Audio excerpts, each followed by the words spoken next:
on, Breaking Brown family? What we doing in here today? Let me get all my stuff right. Get this echo off. We're going to get it started. How everybody doing this evening? Y'all know we got a lot to talk about. I'm sure if y'all watched that election, you know we got a lot to talk about. We got some conversations that have to be had.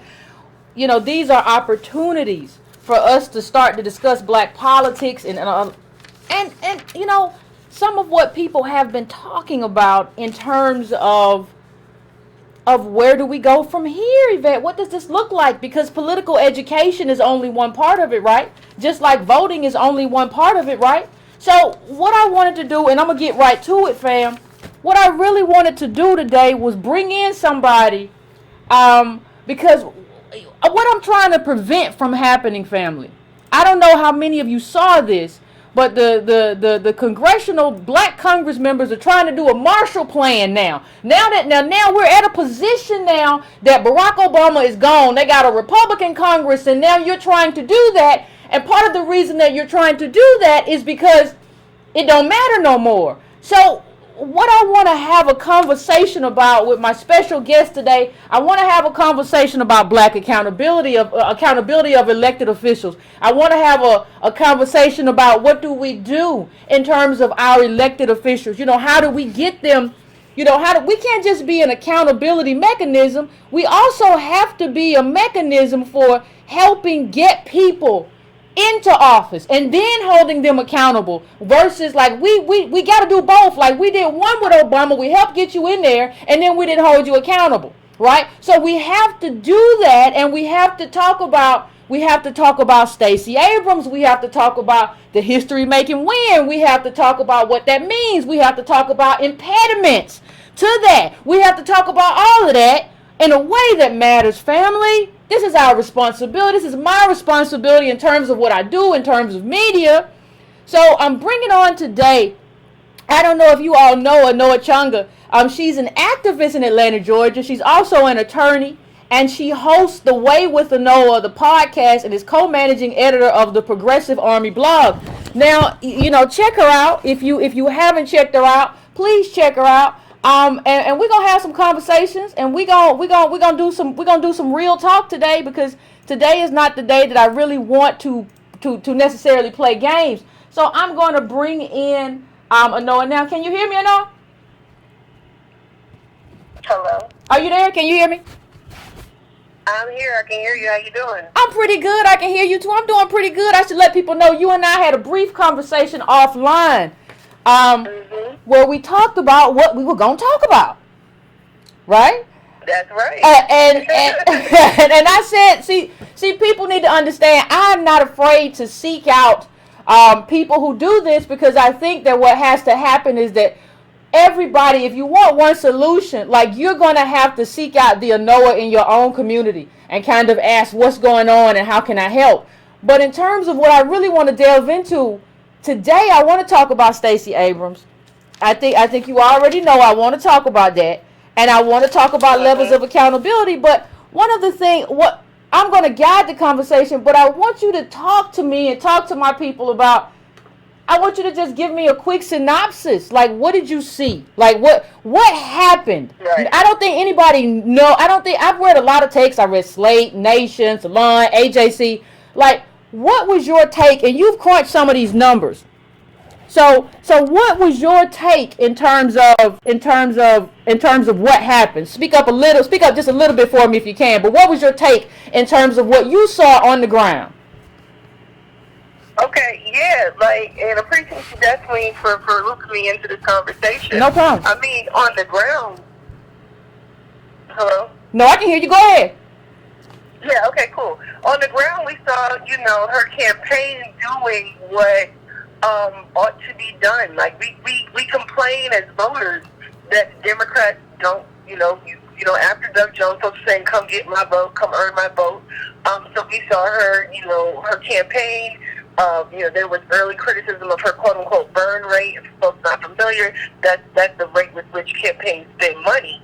Mm-hmm. And, she was fundraising, but then she was also spending it, but she was spending it on that ground game. She has offices all over the state. She had staff traveling all over the state. She was going to all the different rural counties. The whole, Georgia has 159 counties, and she was making an effort to actually go everywhere and talk to people, because how you're going to turn this around in terms of Democrat versus Republican control, and we can have a completely different conversation about good and bad and all that other stuff between two major parties, but how you actually turn around a 16-year losing streak that Democrats have had since Roy Barnes lost in 2002 to Sonny Perdue, is you actually got to engage the voter base, or the coalition, build the coalition of those who make up demographically, the Democratic voting bloc here in Georgia, but also reflect the demographic reality we're looking at.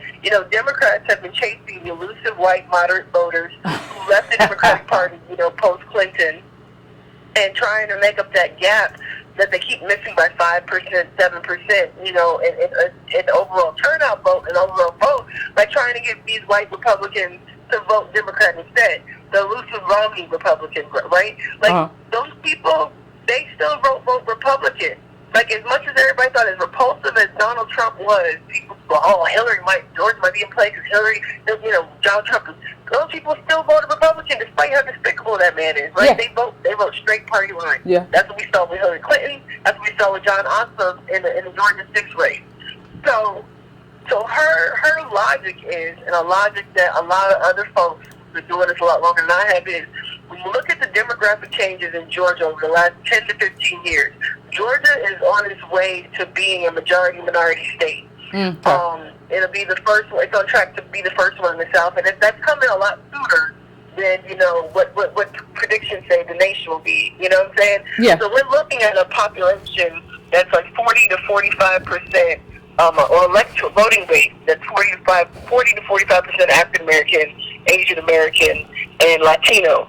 Right there, 40 to 45% is the block of marginalized POC voters already. Then you add the 23% of white voters that have consistently voted Democrat since the late 90s. That gets you above the 50 needed to win.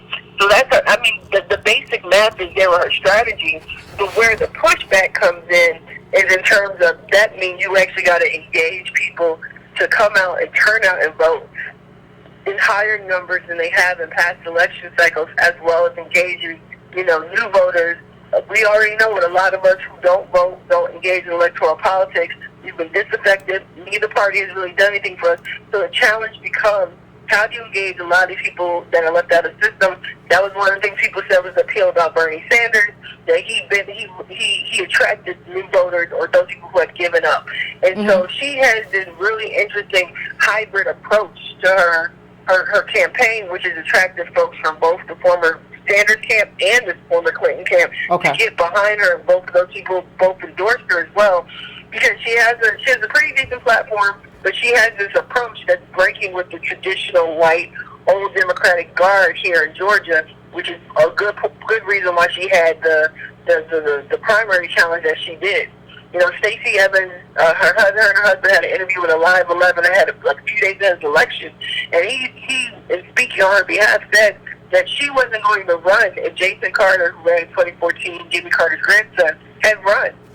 Or someone else, and it was long suspected that was the case, but she only jumped in once some other white person wasn't going to run. That's when she decided, hey, I'll throw my hat, even though everyone knew Abrams was going to run.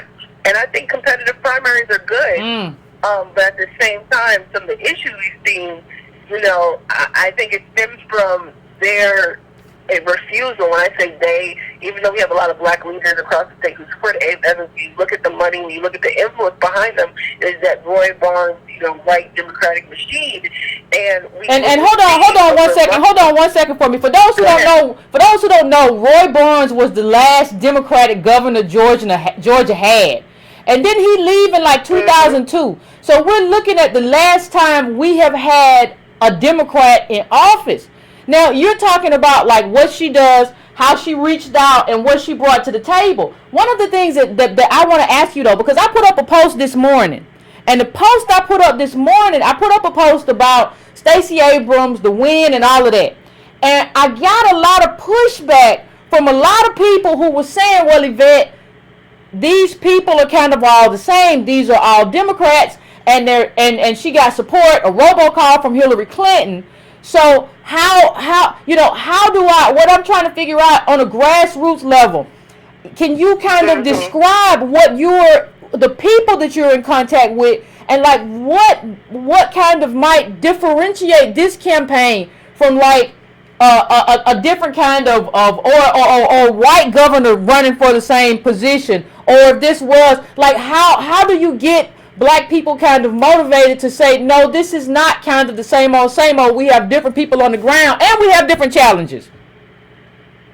Right. No, I absolutely appreciate that, because I myself was not someone who was like, oh my God, yes, it's time. Like I was listening to your lead-in before we started talking about Barack Obama, and in some ways I feel that same enthusiasm a lot of us had in 2008 leading up to the election, me too. right? In the possibility, like I even wrote like last week when Stacey Evans started accusing the New Georgia Project, and for those who aren't familiar, that's the organization that Stacey Abrams founded that started doing voter outreach and education to lay the groundwork for this type of effort to engage disaffected voters, minority voters, those who are generally not sought after. Okay. Right? So I think starting there is one of the things that makes it different. That no matter when you understand that the politics of endorsement, like Hillary Clinton and other folks jumping on board and stuff, that's because people don't want to be on the wrong side of it. Like I'm telling you, folks have looked at the numbers. They looked at what's possible. Okay. And she's smart. She's sharp. When she took over as House Minority Leader, she was able to add seats and hold off a Republican supermajority at a time when the Democratic Party was losing seats rapidly across the country. Okay. So, and she also has the eye for recognizing, talent and younger, legislators and stuff, and volunteers and things of that nature. So what I'm seeing is, because that's what I've gotten to ask that question by a lot of people. Well, she's supported by all these people nationally in the establishment, and I get it. I really get the concern, and that's why I think that we have other organizations who are involved in support her, like Center for Popular Democracy out of Oakland, that has the Freedom to Thrive report.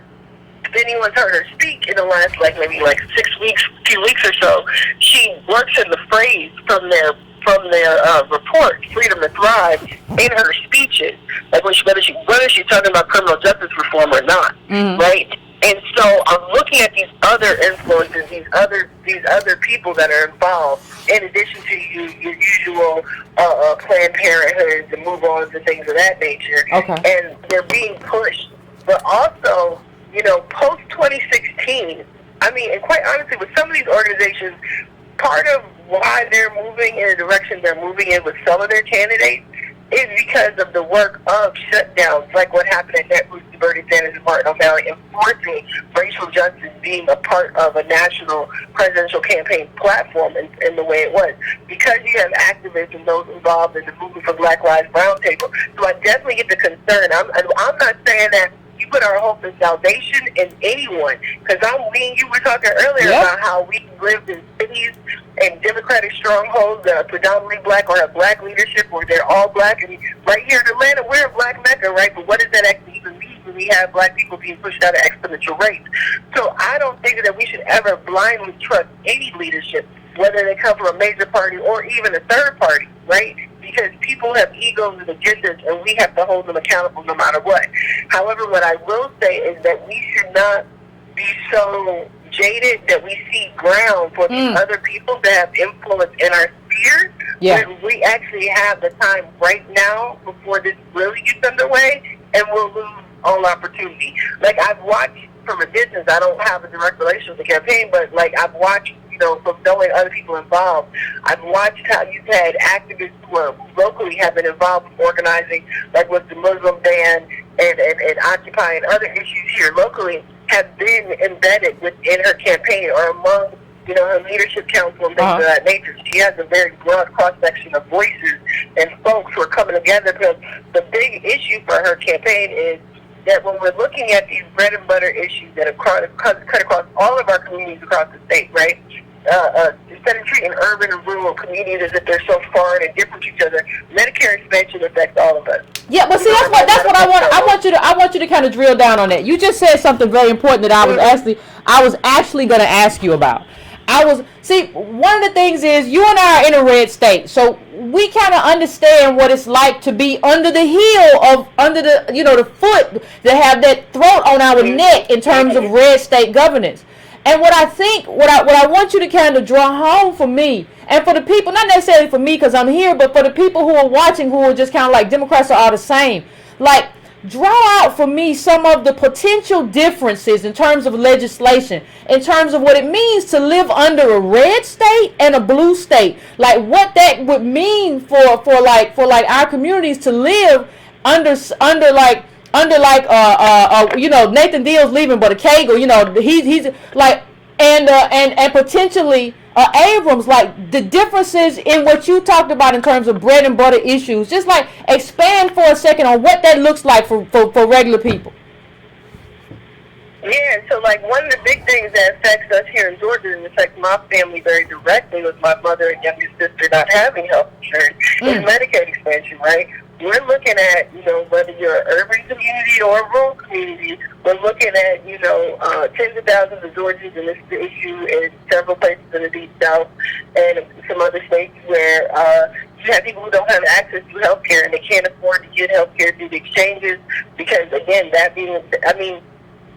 I'm not necessarily for folks completely dismantling the ACA without there being a replacement, but let's just be real, the ACA and the whole structure of leaving it up to the states to set up the exchanges and leaving it to the insurance companies to decide whether or not they're going to even be involved in exchanges has been a disaster for many people. Yeah. And down here in Georgia, we were trying to pay for my younger sister who was in college, her health insurance, as well as my mother's health insurance out of pocket, and by the time we spent all the money doing that for the two of them, there was no money to pay the large deductibles, co-pays, things of that nature. So my mom is in her 60s and gambles without medical insurance every year. And my little sister has what they call a Grady card, which is a medical card through a large hospital system, which, there are some varying degrees of things like that around the state. But that is not helpful. She had juvenile idiopathic arthritis, and she had a flare-up, and we went to the emergency room. We spent 14 hours. She and I spent 14 hours in the emergency room for her only to be given an ibuprofen because they couldn't really do anything for her because she needed to follow up with a rheumatologist. They had a 5-month waiting period for a rheumatologist. So Medicaid expansion is very real. The other issue in terms of Medicaid expansion, because right here, because when we talk about medical costs, we talk about the struggle of debt and burden on families. We look at what happens if you end up, a lot of times they're one emergency away from bankruptcy or total financial ruin. And so when we're talking about Medicaid expansion, we're also looking at uncompensated care costs that are burdening our hospital systems.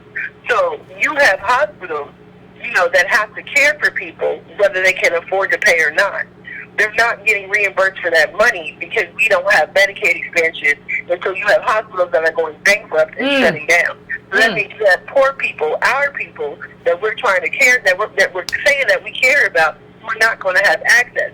Now, part of the issue is that we're looking at the other issue that I think of right off the top of my head that would make a difference is Stacey Abrams had been governor right this past month versus the Governor Deal. There was legislation that came through his desk that was pushed through, and it was for the creation of a new city called City of Eagles Landing. Okay. Now, this city, traditionally, when you create a city, you can annex unincorporated land and make a city. You saw City of South Fulton, created that way.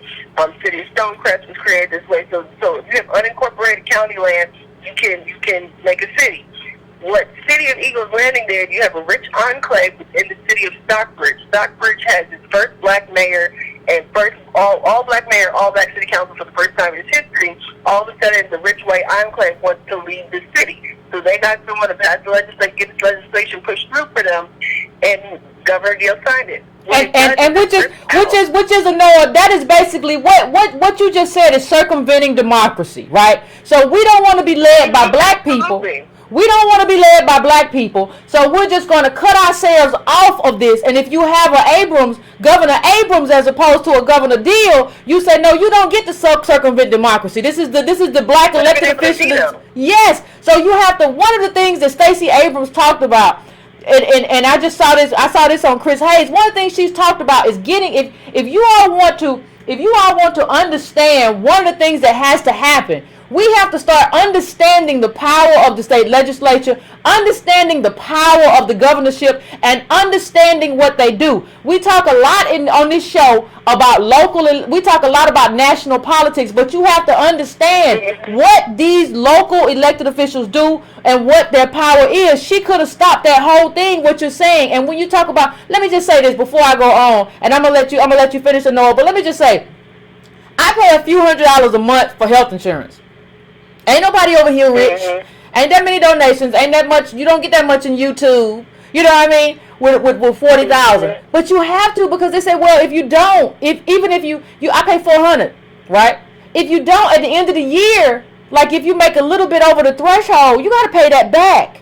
Yeah. Like this is like, people don't understand like how stressful this is in terms of your own health care and what we have to deal with in terms of our own health care, right? And we don't understand. I have another friend who has a physical ailment, and I was like, can you go on disability? And she was like, well, you have to be out of work a year, but I gotta eat, so I can't be out of work a year to be on disability. Like these are things that impact people, and these red state officials, governors, and all this, they don't care. So I'm gonna let you finish that point, and then I'm gonna go on to another point. Yeah. The last thing I was going to say just about that one example about the city of Eagles Landing is because by them being able to call it de-annexation, which is completely unprecedented. Like I've been trying to research, so if anybody wants to do a little more research on this, but from what we've researched so far, is we can't find another example of an existing city being allowed to be ripped apart like this and taking with it a sizable portion of the tax base.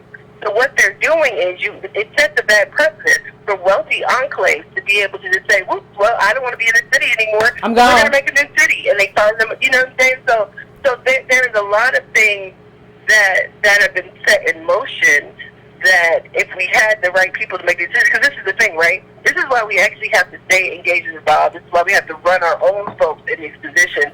And yes, I know it's not easy, and I know we all work, and we have multiple considerations going on. Trust me, I'm raising 2 kids. I'm a single mom with 2 kids, so I absolutely understand. Absolutely. But one of the things that my parents always taught me, and I come from, I got revolutionary black parents, so it's not like I come from some democratic, voting's going to save us household either. Like, one thing we talked about was engaging where we can and figure out what tools work best for our space and struggle. Now, I do not believe that voting is going to be liberation, but at the same time, as we're building, it's a both-and process. So as we're building out other alternatives, as we're building out our own spaces, we should not be sitting around and not showing up in school board elections, county commission elections. I mean, when you're thinking about your city councils and your mayors, they're the ones who then turn around and hire they hire the police chiefs who oversee the police departments who are brutalizing us, right? So we're talking about being able to change the actual conditions of our lives, and all we're doing is just pointing fingers about who's not doing what, but not literally engaging, either running our own candidates, putting pressure on people running to make concessions, and then holding them accountable once they win. And this is a conversation we were talking about, and I know we're going to get into this, but we need to also be talking about what does accountability look like? How do we achieve it? And be prepared to consistently do it. Even with the best of situations and scenarios, even people we like, we still need to hold them accountable to what they say they're going to do. Yeah, we have to, and you said something very interesting. I was talking to a friend on the phone, and I was saying that we were talking about donating money, and we were talking about Citizens United, how Citizens United, they're always going to have more money. And I was saying, but you still have to donate money. But part of the problem, and my friend said this, part of the problem is that we tend to think that if you tell sometimes you tell my people, you tell a black person donate money. Once they give $10 or $20 or three sets of $10, they think it's kind of over. So I think because one of the things that I want to talk about, and one of the things that I want to ask you about, is as a grassroots activist, as a person who's out there, like in addition to giving that donation, in addition to voting, like you express to me what else you think that if somebody's living in a community, they don't like what they see, not only just Georgia, but I want you to express to me before I forget, like what does it look like in terms of what actions you should take? Yeah. One of the things that I never really appreciated until more recently that was powerful that people can do in terms of like your city council, for example, right? And the best example I saw of engagement with city council was the recent effort to end cash bail for certain nonviolent offenses here in Atlanta. And I watched as the organization song, Southerners on New Ground, had this great coalition of folks, you know, pack the city council chambers and be there to give testimony on the day that the final legislation was being heard. So, like, I mean, sometimes in some places, your city council meetings and stuff like that, and I know a lot of times this stuff is happening during the day too. Again, we're at work, about kids, other considerations, transit issues.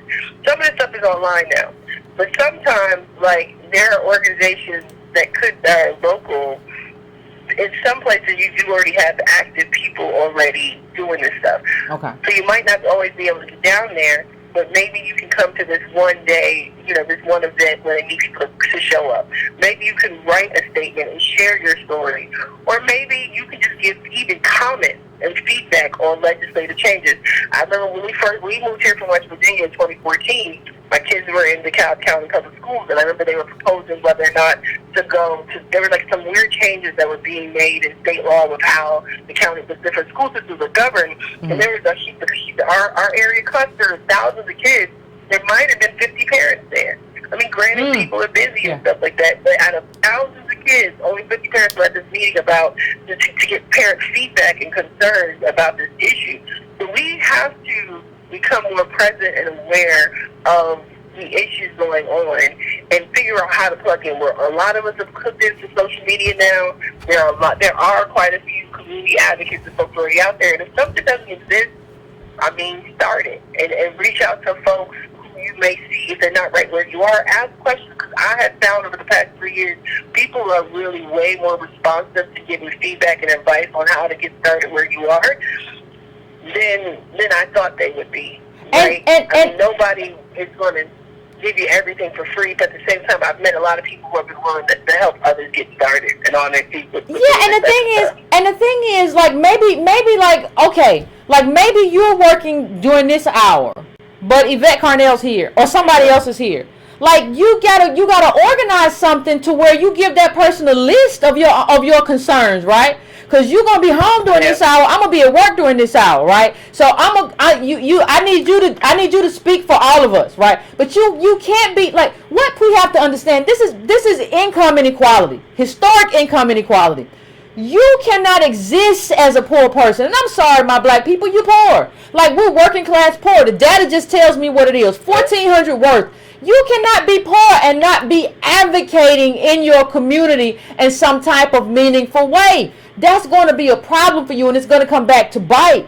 And one of the things because one of the things people always say, well, Yvette, you're doing the political education. Where does it go from here? Well, it goes to, like, the people who are on the grassroots, even if it's not you. You have to support these people, and you have to tell them what your needs are. There has to be this web of interaction where not only you just tell them what your needs are, but you have to support this person. Everybody got to eat. So you got to support this person as well in terms of the job that they do. And you have to see it as important. Like, we will go around and say, well, I ain't tell nobody to do that job. And see, let me just say this. I have experience previously, not for a long time, but like one election, of like, and not of like a primary of like not voting. And when I got it the next day, the Ku Klux was still in power. Like, had nothing changed. So you have to understand that even if you were going to not vote in mass as protest, it has to be a collective and organized effort. And you have to tell people, you can get my vote with X, Y, or Z. This is how you get my vote. It cannot be an individual thing where you just decide you're going to stay home. We can't afford that. We have to be active on all angles. We have to be active in voting, active in organizing, active in showing up. And I'm not saying it's fair. I don't think it's fair at all. But it is what it is. And we are who we are. And so one of the things I wanted to talk to you about, Anoa, you had some interesting experiences in terms of, Stacey Abrams and and what you witnessed in terms of, I'm just going to say it, a few white people in terms of how they spoke about her and how they didn't have latitude for this African American woman, native black, how they didn't have any latitude for her, but they had given like a certain amount of latitude to white candidates. Can you tell us a little bit about, because I have my own kind of thing about the white left and kind of what I've run into. Can you give me your synopsis? Right. Well, like we talked about earlier, like I said, I mean, I'm not one for canceling people like automatically just because they voted a certain way or did something. Me like either. if you're not showing me nothing, like you're not talking, you don't have a plan, you're not willing to invest in people, like, you know, if we just cancel people automatically, you know, those people who supported Bernie Sanders, myself included, you know, with his vote on the crime bill, regardless of what his great rationalization and other comments to the contrary were about it, the fact that he voted on it alone, he would have been canceled. Bernie wouldn't be Bernie with the platform he has now, and let's just be real. Yeah. Right? There is a double standard applied to the way candidates of color, particularly women, particularly black women, are handled and addressed. You look at the way the Democratic Party dispensed with Donna Edwards in her primary race in 2016. No help. We look at, they did the same thing with Keith Ellison when he was trying to run for the DNC chair race. And Dwight Bullard down in Florida. Of course, all three of them had differing opinions from the DNC status quo on Israel at the time that they're running. International affairs. It's not that you can't criticize or should not criticize, because all of us in our own different capacities criticize black electeds and Kamala Harris and Cory Booker and all that stuff. But the vitriol and conversation patterns in terms of who gets held accountable when and what people are willing to excuse. I mean, as much as I like Dennis Kucinich, a friend just pointed this out to me, as much as I like Dennis Kucinich, he's had some problematic issues, rhetoric, and conversations publicly in the past few years, including, you know, public statements in terms of what the President Trump has been doing that gave a lot of folks cause to pause, and yet still had he been black, he would not have had even the modicum of support that he did. So my issue here in this race, and why I focused more on addressing what I saw as selective accountability and media bias in this race, particularly from the local news, was I watched as local news misreported facts. I watched as local news would take accusations, would take statements from Stacey Evans' campaign and treat them as if they were hard facts and not push back on what was being said, and people were using this as if this was the gospel. So what I saw was someone who knows she doesn't have a perfect record. She's not perfect on the issues, but I don't know anyone, even those in radical third-party spaces, you know, because I'm like you. I'm critical of everybody. Absolutely. Critique is necessary, right? And so I found that my role, that role that was not happening consistently, particularly on this local Georgia level, was not to sit there and point out the ways in which she wasn't a perfect progressive or that she was really bad on this issue. Again, I have not shied away from critiquing her, because one of the clearest ways I've critiqued her is her stance on BDS in Israel. Those are things that I do not agree with, that she has the viewpoint that she has.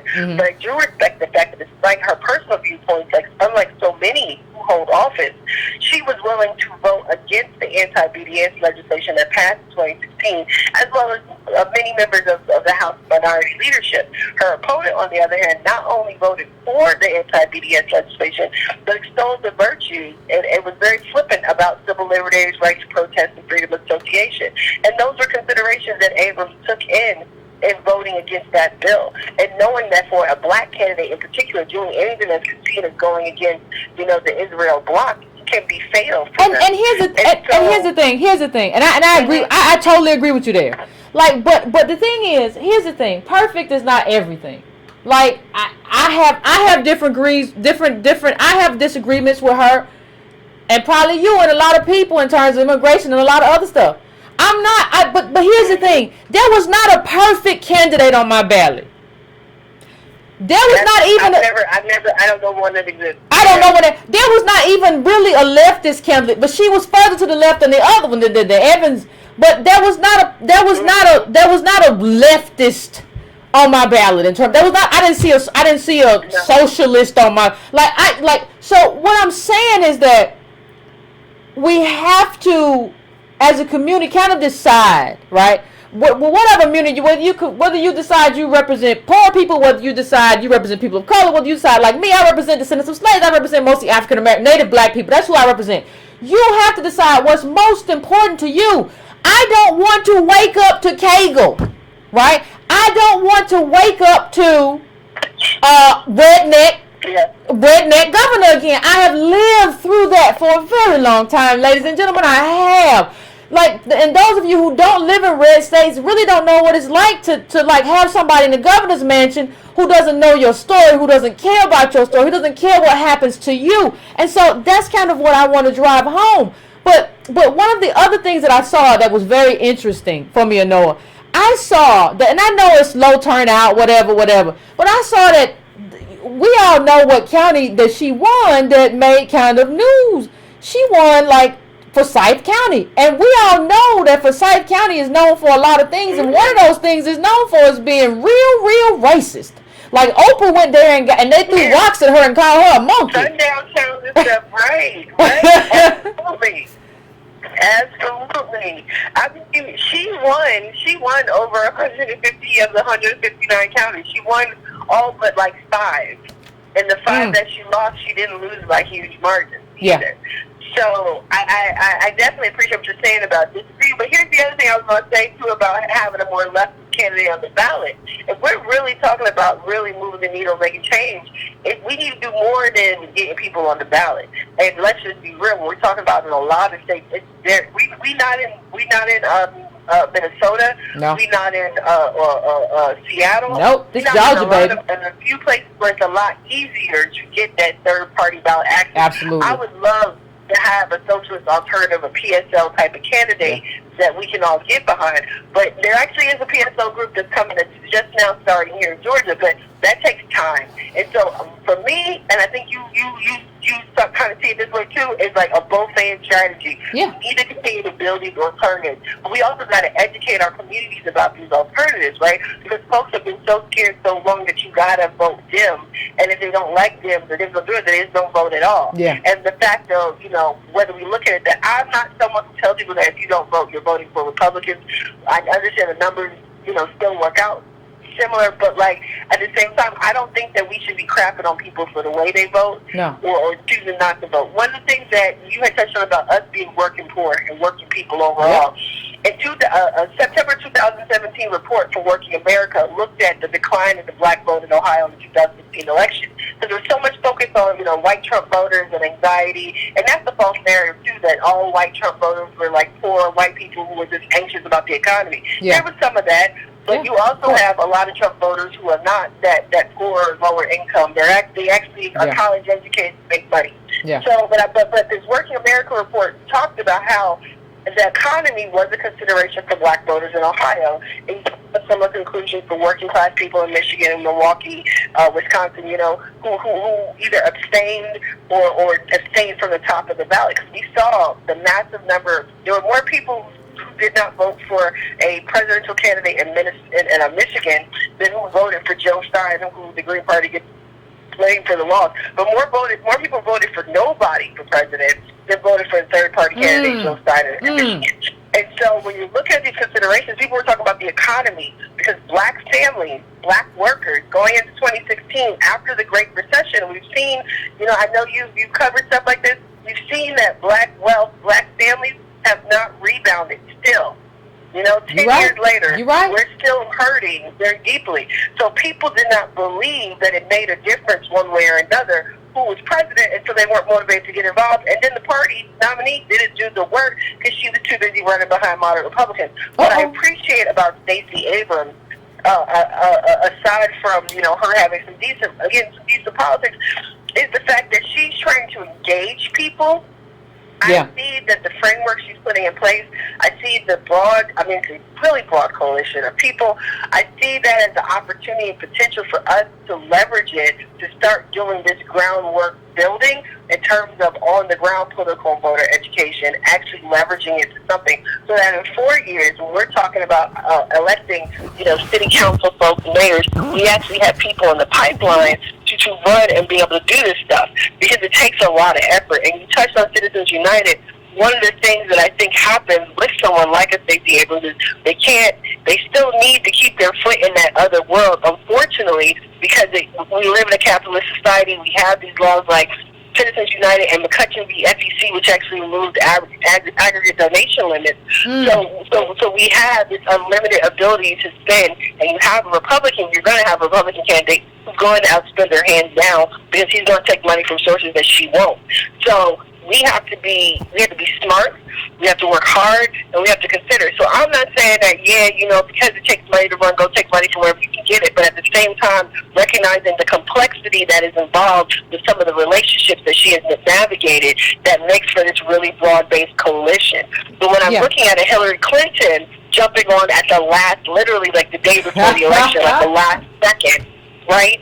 Like when you've had Nina Turner, who was among the first in the very beginning, you have Democracy for America, which is one of the first organizations from the very beginning, which has a little bit more of a left leaning compared to some other organizations. So you have folks who had their ground root in there.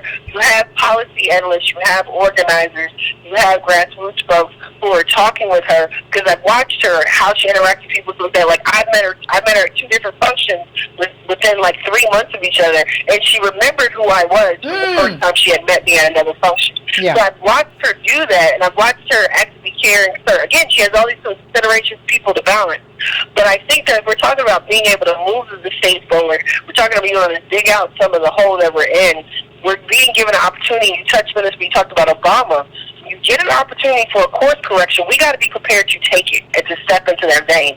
And the one thing that really did happen was that we got behind Obama, hope it changed, woo woo woo, historical moment, and then that was it. And then we didn't do anything else as a collective. No. And I think as a collective, when we're putting our energy and effort into electing someone, we need to have some day one ready how we're going to keep those people accountable. See, that's what we talked about. That's what we talked about. That's what we talked about offline. We talked about levers of accountability. Levers of account, and you can't just have one, right? Like levers of accountability, because what I'm prepared. Like I feel like black people, whether or not you're in Georgia, you should be prepared to write her a check. I'm writing a check tomorrow, but I think you should also be prepared to cut a neck, cut a head off. Because if you get there and you play this Obama game, we finished, man. We don't play that game no more. So I think there has to be, we have to, what I'm asking you is what that looks like. Because I'm looking at a USA Today article that says donors launched $2.5 million push to elect Georgia's first African-American governor. But Meg Whitman got like $144 million in California. So that's not even going to be enough. So we have to talk about what is it in terms of funding, in terms of getting her enough. But we also have to talk about how do we hold her accountable when she get there with our money. We ain't got a lot of money. Absolutely. What does that look like, Noah? Too, right? We don't have the millions to be dropping on nobody, right? We don't have that luxury in our life. But we can accountable a bunch of us, it's so solid 2016. If you follow 2016 election, you notice now all the candidates either want to jockey for being a progressive, and they all talk about that small dollar donation, because that resonates. Yeah. That you're actually accountable to people. And so, one thing I think, whether you can donate a few dollars or not, one thing I think that we can do also when we're putting in, so we can leverage volunteers for events and stuff like that, then you've already started building that rapport, and then you come back and leverage and say, okay, here's this legislative issue, or here's this agenda point, because these conversations are happening and ongoing, right? The other thing that I noticed in terms of accountability, and the example I'll use is Keisha Lance Bottoms. So ahead of Keisha becoming mayor in the runoff with Mary Norwood, here in Atlanta. So everyone naturally was like, oh my God, we need a black mayor, we got to keep Atlanta black, blah, blah, blah. Yeah. A lot of folks here was like, y'all should actually talk to us before you doing all this stuff, right? And it's funny because some of Keisha's supporters actually were attacking Abrams because she didn't endorse her. Right, she voted for her, but she didn't endorse her because Keisha had already given her pledge endorsement to Stacey Evans. And I'm like, y'all don't understand the political nature. And what I've been hitting Keisha on Twitter, and she hasn't blocked me because I guess she doesn't want the ACLU at her. Because her predecessor was notorious for blocking people on social media. Yeah, anyway, you know who it is. Kasim will block you in a minute. He was a prickly. That brother was prickly. Because Team Reed is petty. But one of the things that I kept hitting her about and trying to note was, Keisha rose to a national level as one of that vanguard at the beginning of the Black Women Mayors last year because of groups like Higher Heights, right? Of all these Black, political groups and stuff that invested and heralded Keisha. And here was Keisha turning around and allowing to happen to another Black woman, which she claimed, and what we witnessed happen to her with Mary Norwood's campaign. But that's her friend, Stacey Evans. And so while Keisha never publicly endorsed Stacey Evans, she allowed herself to be photographed and leveraged. She donated money. So she tried to stay behind the scenes so as not to damage her national relationship, but at the same time, allow things to go on within that campaign, the context of the campaign, and her own prior surrogates and stuff to attack Abrams in her stat. So it was really interesting dynamic. But one of the things about that race was ahead of the runoff, a group of people came together and pulled Keisha together. It's like, you need to agree to this, and we'll help leverage the votes to get you over the threshold. And so she agreed to this tentative agenda in the first 100 days. And I don't know if anyone's done an assessment to see where she's actually been at on the list. But one of the other things that happened is, in addition to that conversation, the Southern Center for Human Rights and other groups came together. They had already been hitting Mayor Reed on this, but as soon as Keisha became mayor, they were tagging her, and they were very vocal about this during the election too, in terms of regarding cash bail. And so you still had this legislative push. So this was something that was leveraged, negotiated, and put in front of her as a priority if she was truly committed to doing the things that she said she was going to do. Things with follow through. I know it's hard. Again, we all have other commitments, whether we're caring for other people, whether we're working, disabled, whatever the case may be. But that's why we need to find whoever our squad is, people that we can work, connect with.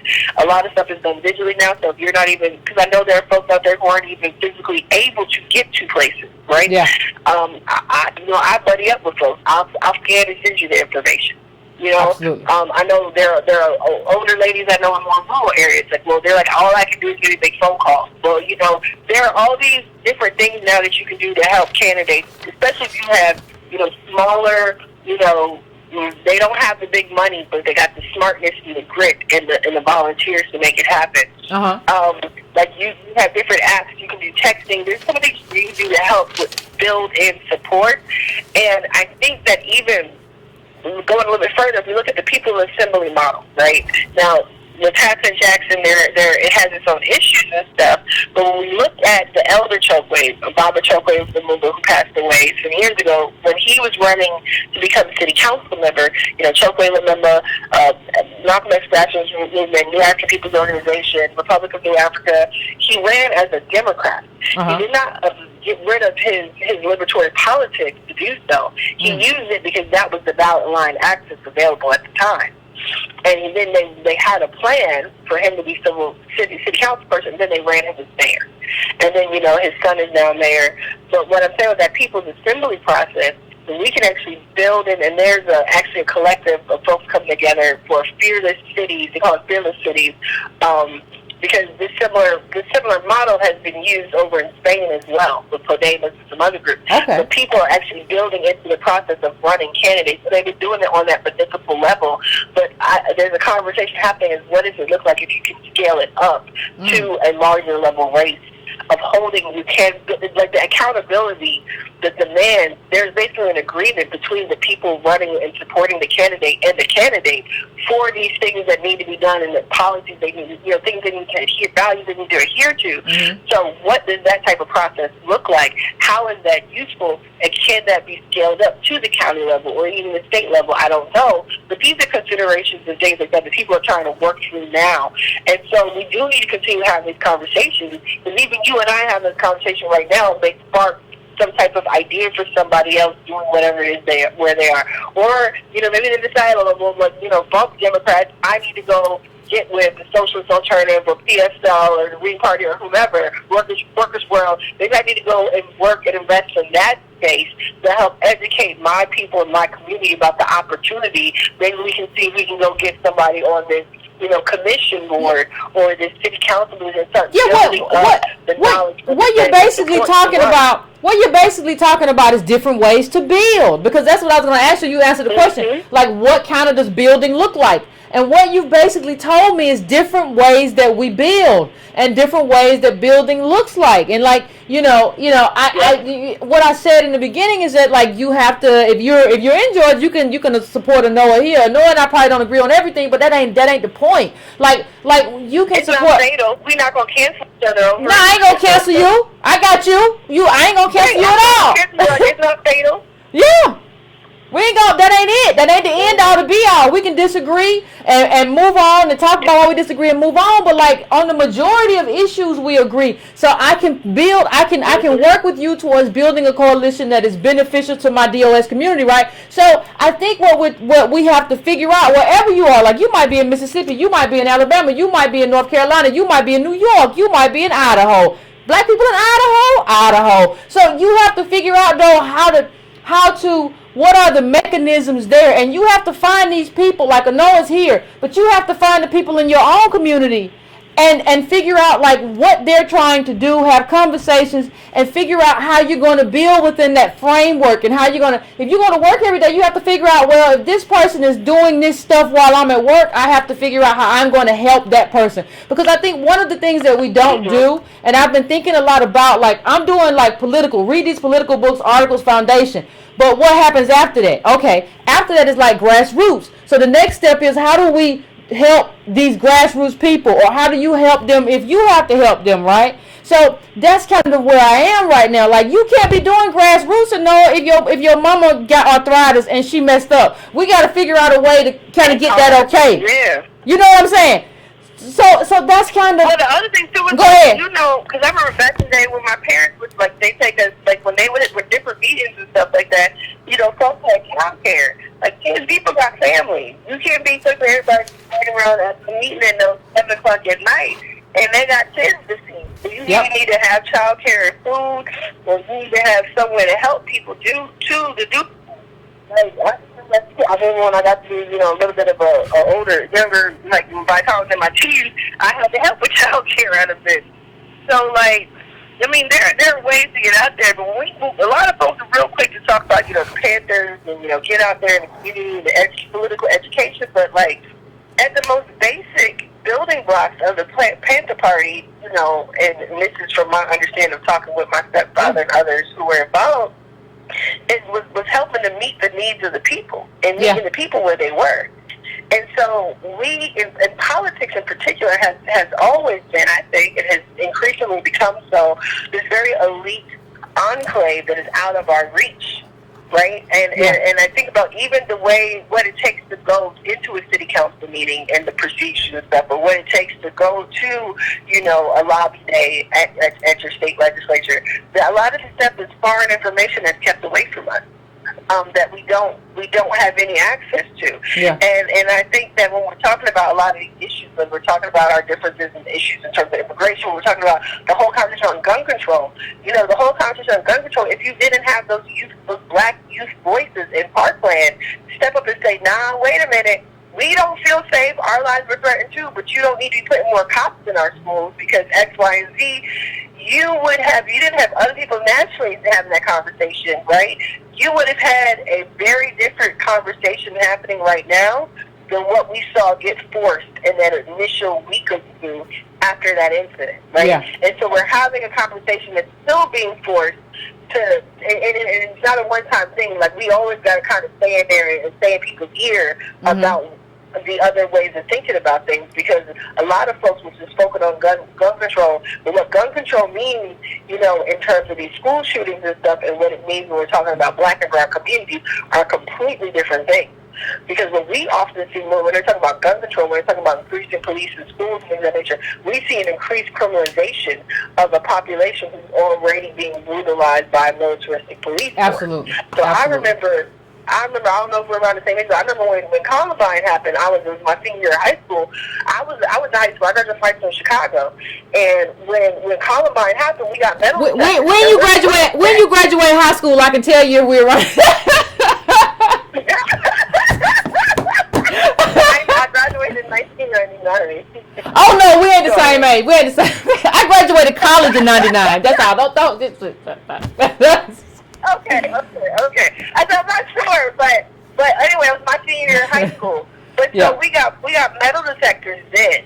But we have had drive-by shootings. We have been sprayed at, staying on the bus stop trying to go home. Growing up in Chicago, I remember my little sister, I'd have my little sister all the time. People ran up on the bus before we got trampled, everybody trying to run off. So there are very real issues that happen in our community. And this is not to say that I think that we need to go in there and over-police people and things of that nature. But there are considerations that need to be had when people start making these policy proposals. And folks like you and I and others listening, we need to be in these conversations and bring these other things to the table. Because you got Rahm Emanuel, like you were pointing out earlier, you got Rahm Emanuel who will make the decisions and stuff that he will do what he do. But you have teachers, you have students, you have families that continue to push back, but not just in the streets and protests, which is very valuable.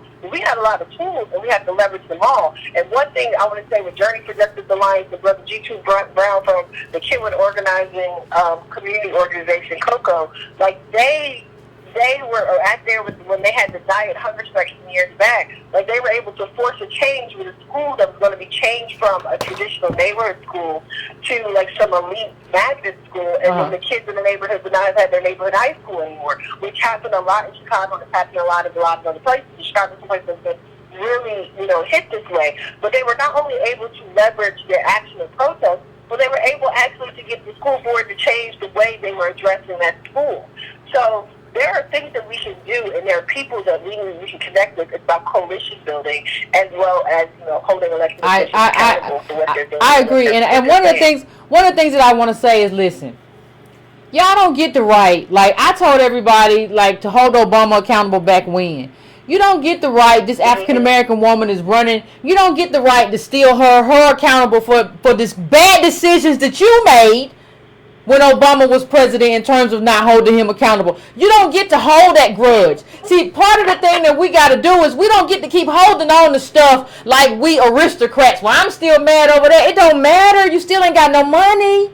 You still ain't, your schools are all being turned into charters. You got a bunch of bull going on. You don't get to do that. You don't get to be holding these kind of grudges. You got to move. You got to be quick. One of the things that I said a year ago, you got to learn to be nimble. And so being nimble really means like, okay, this could prevent me from being in a red state. I not only have to give money to this, to give money to Stacey Abrams, I got to be out there. I got to do what I got to do it from around. And I got to do this in my own community. They count on us. Like, I read a statistic that said that, like, Jimmy Carter, what was his son or grandson, whoever ran, I remember when they ran, I voted for him. But I remember reading a statistic that said that, like, he lost by 200,000 votes when there were 1 million black people who didn't show up.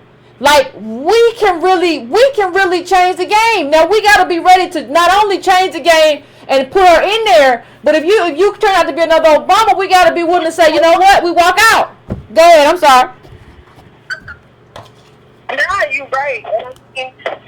You look at that getting back to Stacey Abrams too. Is like when you looked at 2014 when Jimmy Carter's grandson Jason Carter ran. Jason Carter ran on the grandfather's name. He was a Democrat with an NRA rating, an A rating with an NRA. I mean, he's another one. He's in the line of Roy Barnes. They were trying to win back the conservative Dems who went Republican or whatever, and the Dixiecrats who went Republican, whatever the case may be. And Michelle Nunn was running for senator at the time.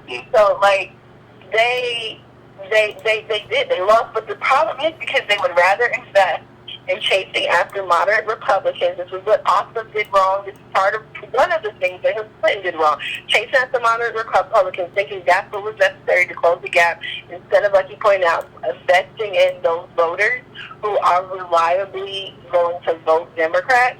If people actually just invest in engaging them. And it's costly. The thing is that they think it's a better investment to spend money trying to engage other white people. Because really what happens is if too many of us start voting and get too big of a vote share, if power, they won't be there anymore. They'll be replaced. That's what I see when I see what's happening with Stacey Abrams. It's not cut and dry. It's very convoluted, this issue. But what I did see is that Roy Barnes was the first. When he lost Sonny Perdue became the first Republican governor since Reconstruction. And there's people can distinguish between the good Democrats and the bad Democrats over history, whatever. they all white folks in America, right? At the end of the day, and so there's been entrenched power, and I think there's a real fear of the Black Planet happening right here, because when I would see some of the criticism and critique, like they're ripping on her, the Republican Governors Association is attacking her. They're basically, Republicans are using the same attacks that Evans used against her, right? So that told me a lot about her character anyway. But they're attacking her for having debt, for student loan debt. They're attacking her because she owes money to the IRS and she's on a payment. She never defaulted on taxes, but she owes back taxes. A lot of people owe back taxes and they're paying on bills and stuff like that. Why? Because she doesn't. A lot of us because we don't have money. Like we don't. But hold on, Anoa. Like what she really needs to do is have the data. Like Black people don't have money in this country. Like I can't do nothing else but enter into a payment plan. That's all I can do. I can't pay you at once. I will run around the country avoiding you, and you gotta catch me. I'll be a slippery fish because I don't have money. Only thing I can do is have a. So how do these people with all the money? White people have all the money, but you're gonna attack a Black person for not having no money when the reason we don't have money is because of lineage in this country. Right? That leads us, you Black in this country, you're not going to have no money. We don't have, that was a great study. No, I know you did. I know you might not have heard it, but about how your money is attached to your grandparents and all that kind of stuff. Like, how you gonna be the reason for Black people not having money and then attack Black people for not having money? Like, it's just weird. But go ahead. I'm going to let you finish your point. I'm sorry. Right. But you're absolutely right. But the thing is, like, Black people, it resonates with what I think is so stupid about this attack line, too, is you got folks here in Georgia, across the rural South, who are struggling, trying to make paycheck, and then, the whole thing was, allegedly, people looked at Trump and was like, hey, that's someone like me that's inspirational. I mean, why can't we look at Stacey Abrams and say the same thing? Somebody who still had to struggle and deal with debt and these bills and having to take care of her parents after Hurricane Katrina and paying for medical bills out of pocket. I mean, that's real. That's a Black family story. That's an American story. Yep. So, like, I see it. She's very smart because it's a strength. And she's leveraging that as such, and she's going to continue to do so. And she's using to speak from experience also to why she knows to advocate for certain issues, because that's appealing to folks because, again, folks will have whatever they believe, but these bread and butter issues, when you're talking about making sure your kids have books at school, when you're talking about making sure the road that you drive on to get to work is fixed, when you talk about making sure there's mass transit, things like those are things that affect all of us. And that affects more the majority of folks. When people see the executive that you vote for, instead of just simply being told that we need to vote against, I'm with you on not wanting the other ones in either. But we already know. Tell people that we need to vote against someone because they're so bad, and we just need a Democratic office is not enough. Yep. We need actually issues that we can believe in and somebody we can get behind to make that happen. Like, we need to see it, and it's unfolding. And what I really believe is the way she beat the brakes off an old girl. I mean, that was an exponential. That win was ridiculous. 50 points. I told everybody. No, I fell asleep. Because I think I'm getting old, and I just go into a nap like. And I fell asleep, and I turned over, and I said, I said, oh Lord, let me see what Stacey Abrams. I hope this white woman, because white people be lying in polls. They be lying. No, I'm gonna vote, and then they just go do something else. So I expect her to win, but I expected her by a sliver. When I turned that TV on, I said, she beat the hell out of that white girl. How that happened? I didn't expect it. And what I'm saying, like, she won in Forsyth County, where, like I said, where Oprah got rocks thrown at her back in the day. I see this as potentially a watershed moment. They didn't want no ends in their town. Yeah, you get your monkey self off of here, or you on talk shows, you still a monkey. Like, that's what they told her. Basically, that's what the white man told her when he talked to her. So I see this as like a watershed moment. Like, this could be what we thought Obama could be, because one of the things that I found about Abrams, she's not like Obama. I kind of always felt like but she's very smart. Like, so I'm thinking, like, in terms of, like, when she says she wants to do stuff for poor people, I think she want to do stuff for poor people. Like, and we in that category. So what I think is that this is a moment to do something. Now, it's also a moment, you don't get to sit down after she gets elected. If she gets elected, you get to go out there and vote, but then you have to remain vigilant. Like, our problem is vigilance. We have to have vigilante groups. Yeah. But vigilante, not in terms of what white people do in terms of vigilantism. Y'all go out and y'all do violent stuff. We talking about, like, we have to, like, we will primary you. We won't just threaten we will primary you, and we'll take the hit, because you promised one thing and did another. So I think we have to be willing to do that too. But this is very important, and we have to hammer that down. That this is a very important moment. I can't hear you. Can't you still there? Okay, I hear you now. Black electeds in particular will take us for granted.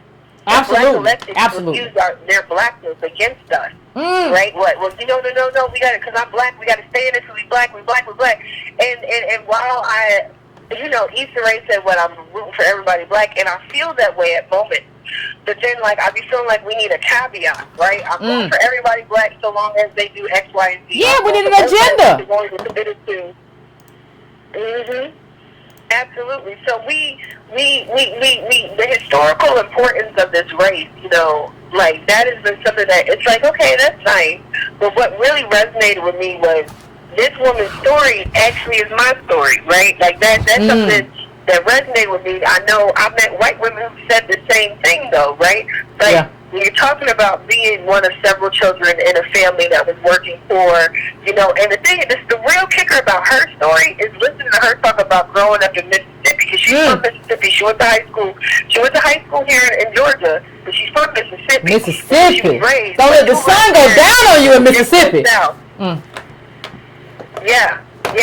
And so her parents, even though they were college-educated black people, they still made, like regular low wages in Mississippi that were well below what their education level was. Raising a family. She talks about, stories of her father he had a college degree, but going back to his hometown, living in Mississippi, he could only get work like at the mill or something like that, right? And still was making way less than the foreman, who he had more experience, education, understanding. But when she really starts breaking down her own personal background and struggle, like, I'm sitting there thinking to myself, like, she has an understanding for how this works. We do have a lot of slick-talking politicians, though, who have an understanding or ought to have an understanding how this works. I mean, John Lewis is a prime example, and Andrew Young, right? They have a particular background and history, so they ought to understand how things work, and then still turn around and do certain things now in their later years and make decisions.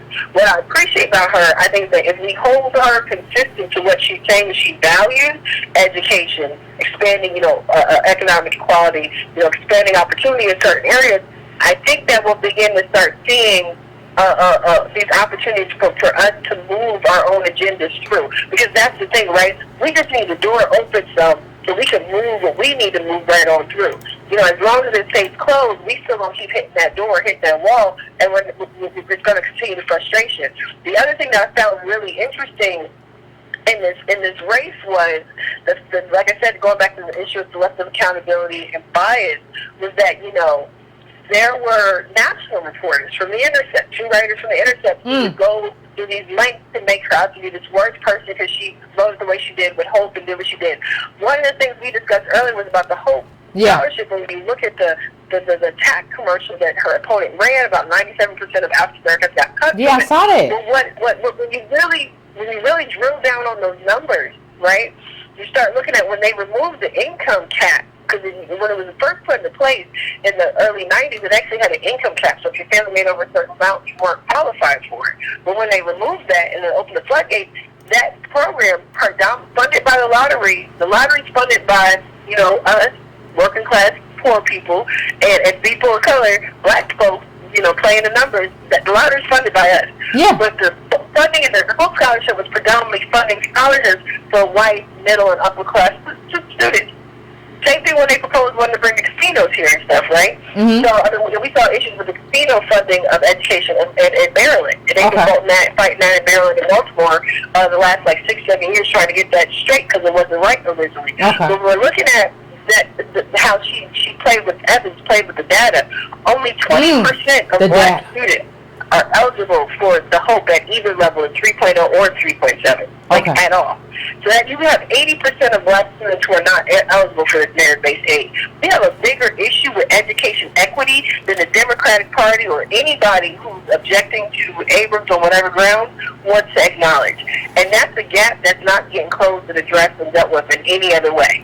And that's why she kept talking about needs-based. When you watch Abrams, she keeps talking about need-based aid, and need-based aid comes back to us, and it comes back to poor people. Needs-based aid. Am I right? Yeah. Yeah, I mean, and she's talking about, needs-based aid. She's talking about expanding opportunities in, different job sectors, not just, because everybody's not going to go to college either, right?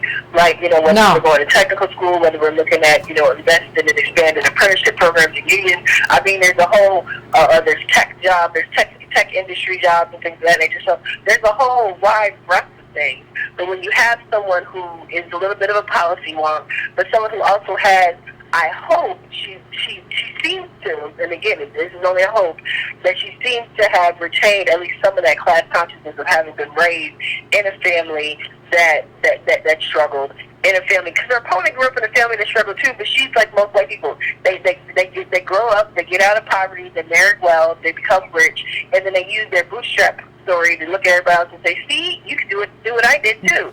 I mean, that was one thing that I think rubbed a lot of people the wrong way. Constantly talking about growing up in a trailer park and this, that, and the other, but it's like, you worth $5-6 million. Yeah, what you talking about? What are you talking about? College.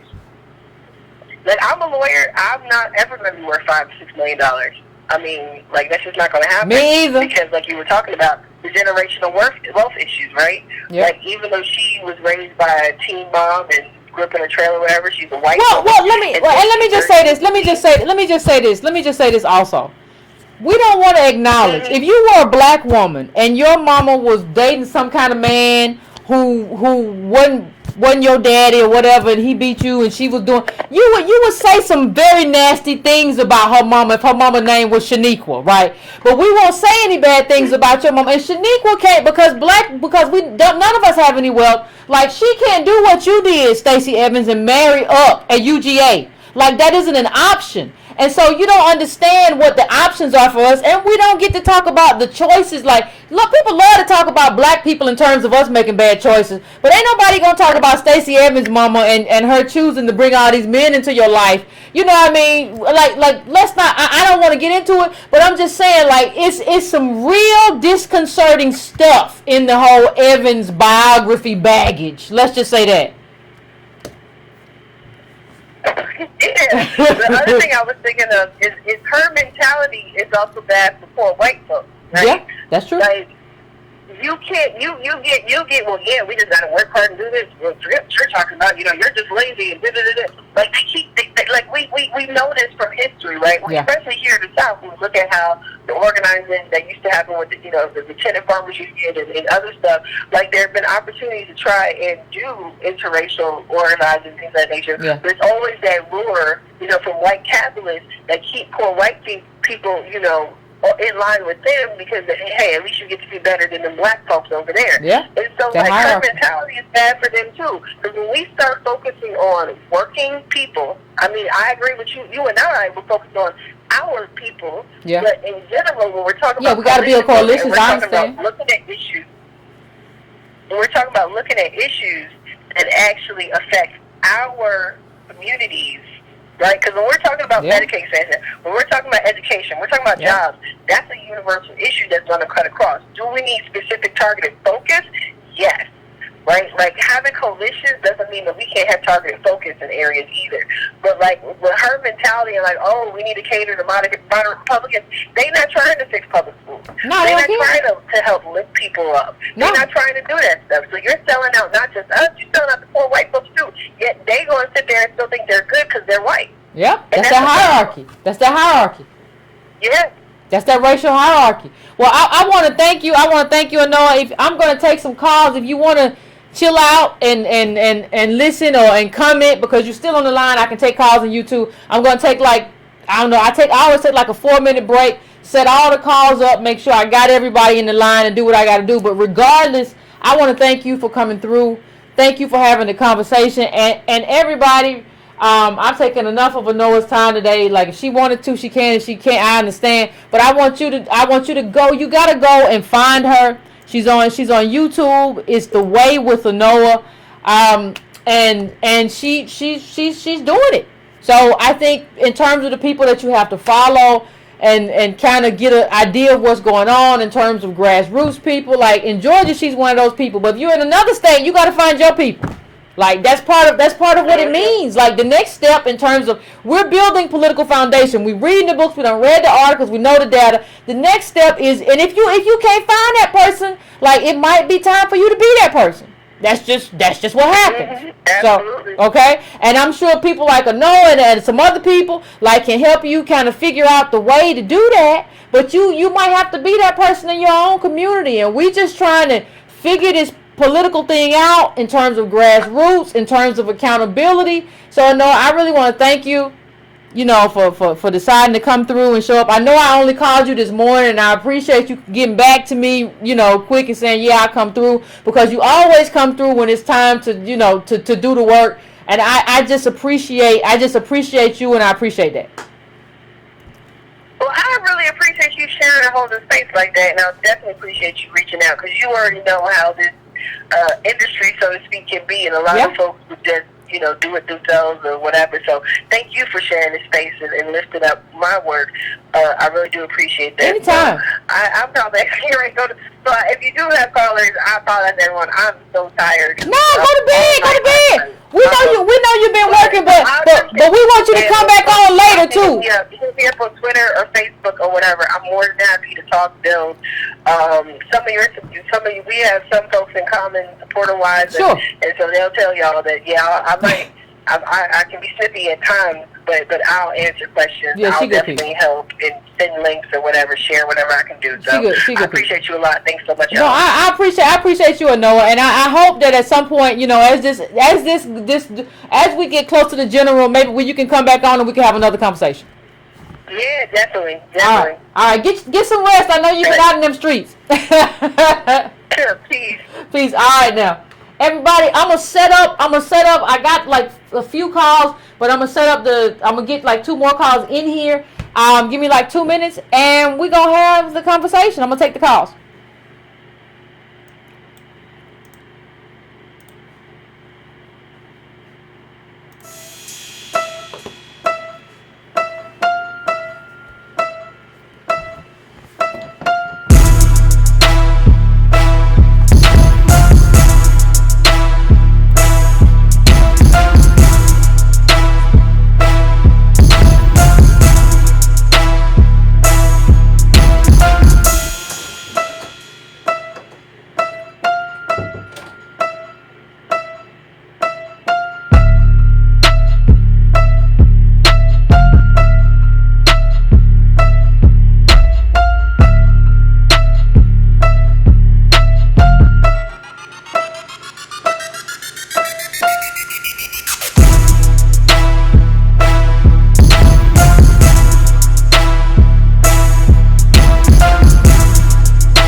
What's going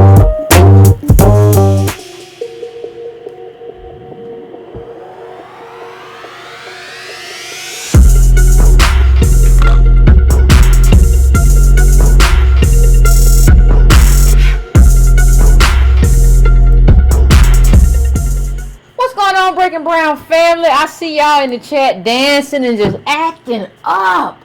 Anyway, I'm about to go to the phones. I know some of you have waited for a little while. I'm about to go to the phones right now. First call I'm coming to is 669. 669. What's your name? Where you calling from? What's on your mind? Hello, Yvette. What's going on? How you doing? Pretty good. How about you? What's going on? I'm just Terry from California. Well, I'm actually from Atlanta. Okay. But I'm in California.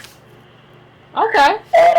First question I want to ask is, I heard a lot during the young woman's interview. Okay. Her say that she was leaning on hope a lot. I heard her say hope a lot. I hope that her policies are this way. I hope that she goes this direction. My question is, does she have an exact agenda for black people, or is it just a broader agenda for just working people? Well, you know what I have seen thus far is that she has an agenda for working people, an agenda for poor people, right? And that's what I've seen so far, right?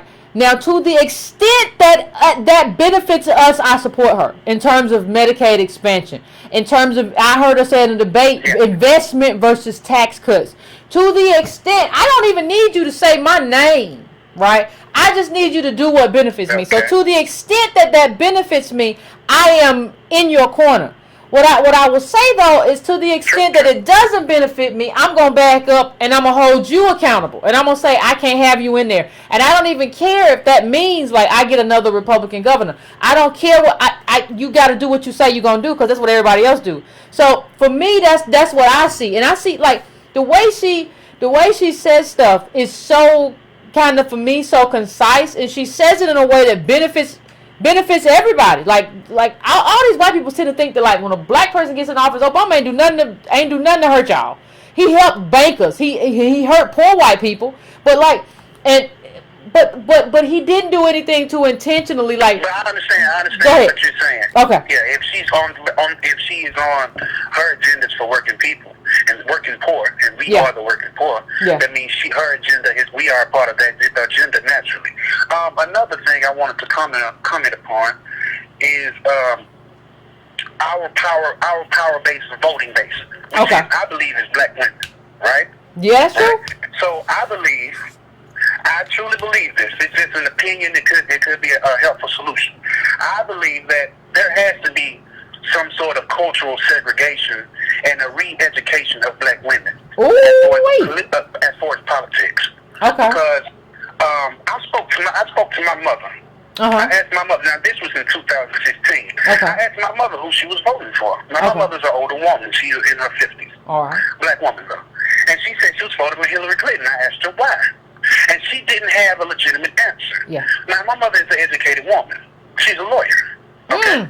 So for her not to have a legitimate answer shows not just her, but my aunties, my cousins, they didn't have legitimate answers in what they were doing. So that means that they don't understand politics. They don't understand how politics affect the black families. So I'm saying that there has to be a re-education of black women. Because that is our powerful vote, that is our base. Because the black men are in prison. You know this. So you're talking about a political education. Since black women are the ones running. Be swayed like the wind. You saying since black women are the ones running this, be swayed like the wind. So we gotta have you saying we gotta have a political education. You know, it's the base. Black men went to jail and hand their votes and stolen. You know, so you're saying that like my channel, like, understand something. I hear what you're saying, because understand something. I'm a black woman.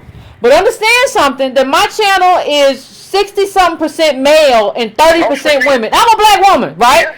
So what does that say about the percentage of my sisters who are tuning in to my show? And I love my sisters who are in the chat. They are not. Yeah. Yeah. They're not. They're tuning in.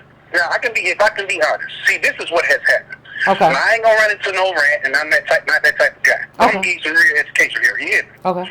See, what has happened is, now this don't sound crazy, but capitalism has taken the place of Christianity.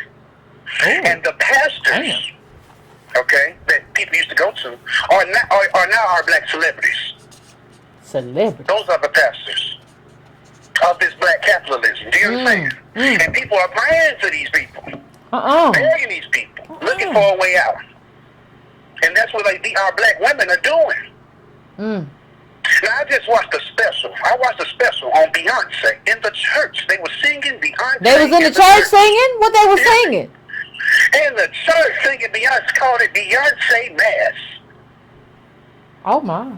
Do you hear me? I'm acting like I didn't hear you. Bought a church. She just bought a church. You can just Google Beyonce buying a church. And they having Beyonce Mass. And you tell me what you think. You hear me? So, black women need a political re-education so they can understand their position and they can understand how much power that they hold. She bought a church in New Orleans. She bought a church in New Orleans. Hold on. Beyonce bought a church in New Orleans? Yes, ma'am. Beyonce I just told you it was a Beyonce Mass. Now, these were gays. Now, this is the funny part. It was gays and gay black women and stuff like that, which I have no problem with. But that's the people who held the mass, all right? So, but that's just on another. What's going on? I think it's black women and their political. No, I appreciate. I agree. Like I see. The thing is, I understand. Like, and I understand. Black women came out for Hillary, but I need you one area where you're right. I need you to be able to tell me. Like, if you tell me you're voting for Hillary or whoever you voting for, I need you to be able to give me. When I say why, I need you to be able to give me a why. Somebody said on Sunday morning, entertainment news website TMZ reported without a source that Beyonce Knowles bought a 100-year-old church. What in the world is going on? But listen, like, I need you to be able to give me a reason, like a policy reason, not I like her, not her husband, like a political reason. I'm just gonna say this, fam. I hope that that's what I'm doing in terms of this show, in terms of black people in general. And you're right. More black men are in jail, so they ain't voting no way. And even when they get out, like a lot of times you're a felon, you can't vote. I hope what I'm doing, but I would love to have more black women tune in because I see a lot of black women. You on Instagram, you follow Cardi B, but you can't listen and do this politics with me. I thought we were supposed to be in this together. I thought we were sisters. Can I say one more thing? Sure, go say one more thing. Can I say one more thing? And I will get off your mind. Okay. Which I do appreciate and I love you. I love you back. When like people like Charlemagne, right? When they speak about black privilege, they're speaking of what they perceive to be a cultural privilege. Now, I give my own definition of what this cultural privilege is. See, it's an imaginary wealth or value in being seen or being the center of attention. Okay. That's what they believe. That's the privilege that they believe we have. That's why the Migos say we are the culture. You understand what I'm saying? They think there is value in that being seen. So that's what they're talking about when they say privilege. We have black privilege. But I'll let you go on that point. Thank you. I appreciate it. I love y'all, Breaking Browns, my Breaking Brown family. Family love you. Y'all have a wonderful evening. You too. I'm looking up this Beyonce thing, and they say that this purchase is only very loosely linked to Beyonce. So it probably means some Negroes are doing some very shady stuff, and it's probably not Beyonce. It's loosely linked to her, but it's still weird. But it's just not necessarily her.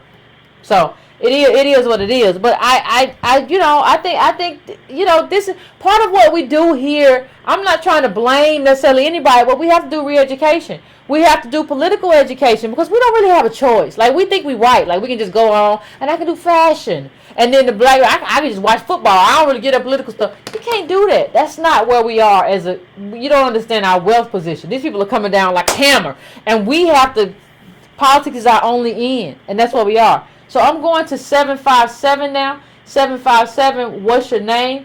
Where you calling from? How you doing? It's Otis. What's going on, Otis? Hey, look, you just had my other warrior princess. Who that? Noah. I've been sending her your stuff and trying to send you her stuff. That's why I tagged you earlier on Facebook. Okay. But let me tell you, that mass that the gentleman was just talking about is actually two things. San Francisco church had a mass based on Beyonce's music, and they had 750 some people show up at the church when the normal congregation is only about 200. So you can Google that and get the inside story. But I wanted to say something else to you too. Well, I was hoping Noah would stay on, but she was tired. Yeah. She has an excellent podcast where she talks to a gentleman named Khalid, who just ran for a position as a mayor in a small county in Georgia. Yeah. And that's one of the reasons I tried to tag you in it, because it goes in depth to just how far ahead these legislatures are going to try to segregate their towns and draw the money out of the black areas. Yeah. So I wanted to make sure you kind of get on that, so when you get her back in, she can give you more details on it. Because I think I tagged you in Facebook telling you it's an excellent primer to show some of the Breaking Brown Army why it's important. Even if you don't know what's going on, go to these planning commissions, take your phones, record what these people are saying, because they're talking in legalese. And they're setting up things to circumvent your power with the vote. The same thing happened in Jackson, where they found out that the number was going to win. What they ended up doing, they pulled a lot of his power to make any decisions, knowing he was going to win that race. So the state actually runs a lot of what's going on in Jackson, which makes all of his plans that much harder to invoke. So we got to get educated on it. I love the work you're doing, and I'm so proud that you got a Noah on there. I see this thing about to blow up. I'm all for it, but we still got to get that Twitter and the hashtag work together, so we can start forcing some of these. And the thing is, like, I appreciate you, Otis. And the thing is too, y'all, you know, I know a Chunga, I know the way. You know, regardless, everybody, we all have some disagreements. Like, I advocate for a very specific community. But like Anoa said, I'm not going to cancel her. She's not going to cancel me. Like, that's just what it is. So we all have to get in this space to where we understand who we are, where we advocate, and like how we have to move together in that advocacy. And that's important. And, you know, I think, you have to follow me at Breaking Brown. You need to follow Anoa. You need to follow your local representatives. And I'm not just talking about your congressperson, your local state lawmaker, your local house rep, your local state rep, the person who is your local. You have to follow that person, and you have to engage that person, because you will be surprised. And if you get into trouble and this is like, well, they're not responding to me, then you can really message me and I'll put it out there. Like, I'll put them out there. Like, we have to do this together. This is something that we have to do together. I will retweet you and be like, hey, homeboy, why you not replying to my fam? Like, what you doing? Like, that's something we have to do. And when I talk about Stacey Abrams winning for Forsyth County in terms of what Oprah lost, I don't think everybody understands that this is what Forsyth County looked like when Oprah was there.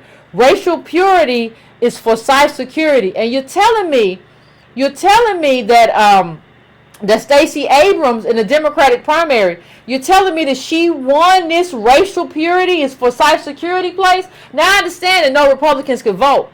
I'm not saying that. I'm saying that still she ran against a white woman and she won. That this is an important space for us to be in, and we have to be in this political space. Don't let no do for self or tell you, oh, well, the Asians don't do politics. All this stuff is just a lie. And I wonder what these people are doing and who pays them, but it's just not true. So I'm going to the next caller. I'm going to 336. 336, I'm coming to you. What's your name and where you calling from? What's on your mind? You there? How you doing there, Miss? How you doing there, Miss Yvette? I'm doing pretty good. How about you? I'm doing great, Miss Yvette. This is Tracy calling from North Carolina. Okay. I did want to chime in on the issue, but before I did want to give you a testimony tonight. Okay. I think it's necessary. All right. I had a girlfriend of mine. She's been extremely depressed. Okay. She's allowed several family members to move into her home. She only has a small 2-bedroom apartment. Okay. And it's just like you said on your shows. Everyone is not educating themselves about our current situation, and therefore they're making moves in their lives blind. And when one of us makes it, all of the weight is on our shoulders from all of our family that didn't make it. And if we have even a little bit, they find a way to latch on, and it just brings us down. She called me today, distraught. She has ruined 2 of her vehicles. Her family has just ruined her vehicles, destroyed her home. She has had to let her apartment just decline because she said it's just not livable anymore the way they destroyed it. There's not enough space for us. But when they gonna leave? When you gonna put them out, though? You gotta put them out. Like, see, this is the conversation that black people don't want to have. Listen. I have a heart. Put them out. I have a heart for everybody, right? But I have a heart for people who want to do politics, who don't see this as an individual thing. They see this as a collective thing, right? You can't be with me and see this as an individual thing until you get into trouble. And you can't come into my space and destroy stuff and destroy my peace and everything I enjoy. You cannot do that. So when do they get to leave? And they gotta go. They gotta go. We can't just keep feeling so bad for our DNA relatives. She called them DNA We're all relatives. in the same situation. Jeez. We're all struggling. Yeah. We don't have nothing more than the next man.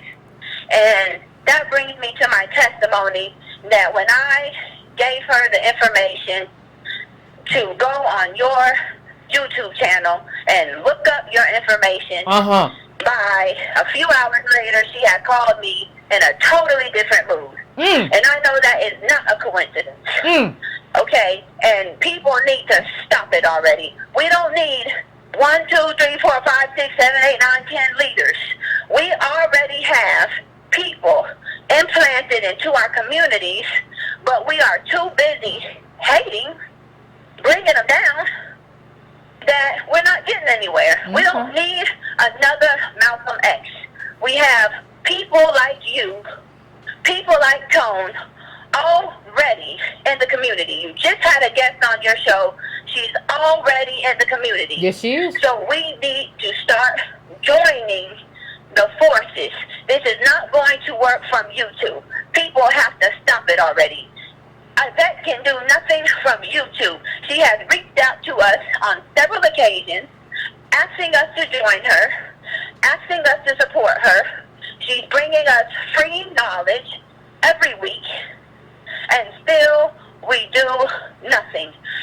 Yvette, I think what we need to do is start opening up chapters in every talked state about that, across the United States. I want to start one. I'm calling from North Carolina. I want to be the first one to jump on board. Contact me. I will email you. I want to start the first Yvette Carnell chapter in North Carolina. All right. We are going to unite. We are going to first educate, because we forget.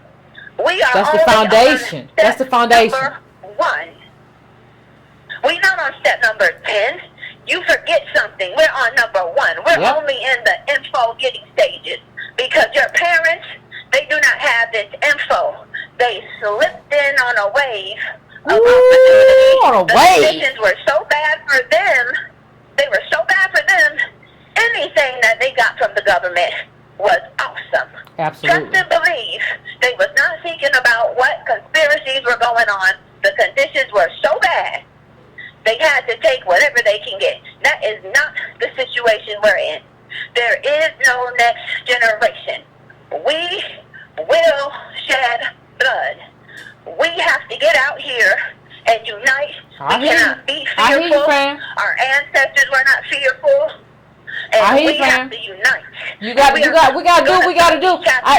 Fam, I appreciate you. I want to let you know I gotta go to the next call, but I want you to know I appreciate you. And I want you to know I'm working on changing the new. I put it back up. BreakingBrown.com is back up, but I'm still working on some changes so that we can begin what we have to do in terms of chapters and stuff on the website and connect people that way, and then have these little hubs of people who doing what they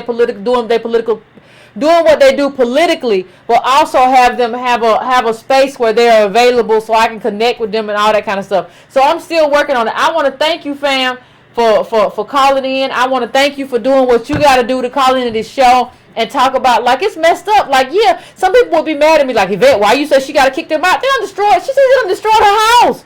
Like, if you don't appreciate my house enough to be here, you shouldn't be here. You just destroyed what I have. Like, you can't be here. My car's messed up. My house messed up because you're here. Like, I don't owe you the destruction of everything I have just because we're family. I don't owe you that. And I don't owe to be in bed with people who don't understand that we gotta. I've been saying this, and I'm sure she's been saying this. We gotta do this collectively. But what you have is people who say, no, I'm gonna get mine, and then when they fall off, they want to come to your house. No, you can't do that. Get off my porch. Can you get off my porch, please? Can you get off my porch before I call the policeman? I would hate to contribute to mass incarceration, but I need you off my porch. Thank you. 214, I'm coming to you. What's your name and where you calling from? Hello? What's up? Hey, can you hear me? I can hear you. Can you hear me? Yeah, I can hear you. What's going on? All right. Yeah, my name is Elliot Thomas. I'm calling from Plano, Texas. Okay. And y'all know Texas is a big old red state. And it is the home of Rick Perry. So you know I know exactly what you're talking about. But as far as black politics goes, before we even can talk about black politics, we need to rid ourselves of the Negro pens that seem to think they can stop being black all of a sudden because we have symbolism in our office, all the way from Obama to Kamala Harris. And there's a new guy that's going to creep up under us. His name is Eric Holder. He ain't new. That brother ain't new. Oh, I know you know, but it's a lot of people that may not. Okay. And of course, this man was under Ronald Reagan, Bill Clinton twice, George Bush, and he can leverage. But your boy Obama, he was Obama's attorney general. I mean, Lord have mercy. You know what I'm trying to say. Oh yes, he definitely was. And with him being attorney general, he should know all about the mass incarceration. Now, of course, it was an interview that he did, and he was questioned, and he said, "I'm thinking about running for president. Black and brown family, we got to jump on this man. For those who don't know, we have to ask this man these questions now." Before, the next presidential election. Honestly, fam, let me just say this. I don't even got to ask him no questions. Eric Holder can never be my president. I don't have, there's no question that I have to ask. It's just a non-starter. You can't be my president. Walk away. That's just what it is. I don't have to, I saw you in the Obama, Eric Holder, I saw you in the Obama administration. I don't have anything to ask. We can move on to the next thing. I appreciate you, fam, but I don't have any other questions. We can move on. I don't have no questions to ask. It's just not you. You're just not the chosen one. So, right. So I'm gonna let you have the last word, though, caller, before I go on to the next caller. Right, and as long as we know that. But in all, I just want to say, before we can talk about unity, we have to have a mental and a racial cleansing. We have to have a political noose. 42% of people did not vote when Trump went into office. Okay. If we have that much power to put this nation in a headlock, after that headlock, we have to start making demands. And when we start making demands, and when we stand behind what we say, and we can stand on our own too, we'll get somewhere. But I appreciate you. I appreciate you. No, thank you. Out there. Thank you for calling in. I appreciate it. I mean, voting only takes, when I went to vote, there was not even anybody there. You just fill out this little piece of paper. You go, it doesn't take any time. Just show up. But you have to understand that voting is let me just show you what I say. People say, well, you got to vote. As if, voting is the end or the beginning. Honestly, voting to me is saying, you got to wake up in the morning. Yeah, I got to wake up in the morning. But there's 1,000 other things I got to do in my day.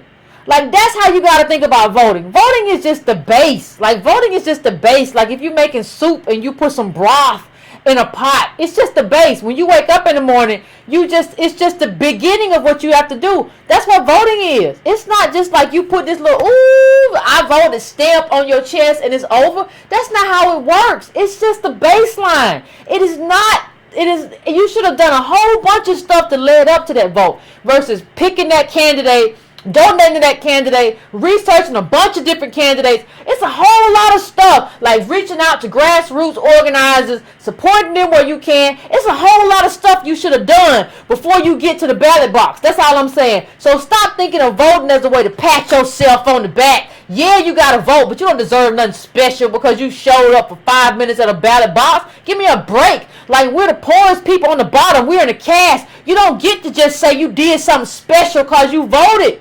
No, it's much bigger than that. And I don't care how old you is. You can be 65 and you got a limp in there. I don't care. That's the cost. That's what you paid. You can be a kid. Well, I had to get off. I was on this job. I had to go in early, 10 minutes early. I don't care. We come from slaves. Don't you understand that? Like, what are you doing compared to what they did? I don't care. You got to get there and you got to do everything before you get there. And if you need help, it's fine to ask for help. It's fine to say, I can't do X, Y, and Z, so I need this kind of help. That's fine. But you just can't just not vote and be like, man, didn't know nobody ever do nothing for me, man. We just black out here in these streets. Leave me alone with that BS. We on the bottom and we have to organize politically. And it's fine to try to figure out how to do that. It's not fine to abdicate your responsibility. We all been there. We've all not voted at some point. We got to let that go, though. I'm going to area code 646. 646, what's your name? Where you calling from? Hello? Hey, 646, what's going on? Hello, Miss Yvette? Yeah, I'm here. Oh, okay. I hear you. Oh, my God. I've been waiting since you put this number up. See, this is something that my name is Miss Garcia, and you'll be seeing me in the bottom of the comments all the time. But I just had this issue talking about Stacey Abrams today. Okay. And I just had to get on. I have never called you before, but I have to say that. Let's talk about it. I'm from Georgia. Do not let my name fool you. My mama was born in Worth County. Her daddy was born in Cherokee County. My daddy was born in Tifton. His daddy was born in Brunswick. When I tell you I'm from Georgia, I am from Georgia. I have 9 sisters and 4 brothers, and we all over that place. We all the way down to Thomasville, all the way up to Lithonia, Stone Mountain, the whole 9. Oh, you all around me? Okay, all right. I'm not there right at this very moment, but that's my home. Okay. And one thing I love about Georgia is this. It has the smallest, I believe, Hispanic population. Like 3%. Like 3%, I think. In America. Yeah. Like 3%. Yeah. And the reason why is because we have these laws on the books that safeguard against illegal immigration. It's not that Georgia is against immigration. They are against illegal immigration. Okay. And Miss Stacey Abrams, forget how she talks. She talks beautiful just like Obama talks. Everybody talk nice. I talk nice like Kamala too. Harris. She educated and all of that. But let me tell you something. She has voted consistently to dismantle all of those safeguards that we have that protect us. Okay. She actually voted against the safeguards that we have, like citizens. You're supposed to be able to prove citizenship before you hold a government office. She wants to do away with that. Okay. Since when can I go to Canada, Mexico, even Nigeria? Okay. I can just go over there and register to vote and hold office. Okay. How am I do that? I hear you. But she voted to get rid of that. She voted against making people prove that they're American citizens before they hold government office. Does that make any kind of sense? No. It don't make sense. But it don't make sense. Hold on, caller. You know. You can't get up and go across the board. No, hold on, caller. Hold no office. Hold on, caller. You know my position. Holding office, that's crazy. Hold on, caller. You know my position. You know my position. Okay. You know my position on illegal immigration, right? You know my position. But here's my problem. Here's my problem, caller. Here's my problem. That is the only position that Republicans have that I can agree with. Like, that's the only position they have. So I have to juxtapose that. I have to weigh things. I have to juxtapose that against Medicare, against investment in schools. I have to juxtapose that against. So I don't agree. Like, I agree with you on immigration. You and I are in agreement. But I got all this other stuff on this other side, right? That is also swaying me. Go ahead. I think that she have a lot of good points about some stuff, but she don't understand the floodgate that she gonna open by letting these people come in. She's voting down. But you know, but I agree. From all of this, I agree, but that's the job of people like me and you, right? Isn't that the job of us, like, right? Because what she's trying to do is get a coalition of people to get her in office, right? I think she's made it clear she wants to run for president. So I think the case that can be made too, if you want to run for president, baby girl, like, I don't know if America's on your side. I don't know if working people benefit from your immigration position. But like, what the only thing that I would say is, go ahead. I'm not saying she don't have good intentions, but see, affirmative action was for us. I know, you ain't telling me nothing. Was for us, and we the last people to benefit from it. And the first people is white females. You right. And I think that she gonna end up doing the same thing because she is so pro illegal immigration. But I think them to have sanctuary. But here's the thing. I think that's what a party is. But here's the thing. I think that's what a Democratic Party is. And I think what you have to do is you have to bring that party. Like, what I always say is force the Democrats, because Stacey Evans was the same way. So what I say is force the Democratic Party to show you how this benefits your community. You have to force the party, not just Evans. Like where do you live now? Do you live in a blue state? Where do you live now? I have my family home in Georgia, which I'm getting ready to go back home and stay home. But I also have a co-op in New York. Oh, wait a minute, you in New York? Where do you live? You can get an application. Where do you lay your head? Actually go and get an application for them in Spanish because they cannot get Well, hold on, fam. Once you get people Hold on, fam. Only look out for their own. No, hold on, fam. I need to understand where you lay your head. Like tonight, where do you lay your head at?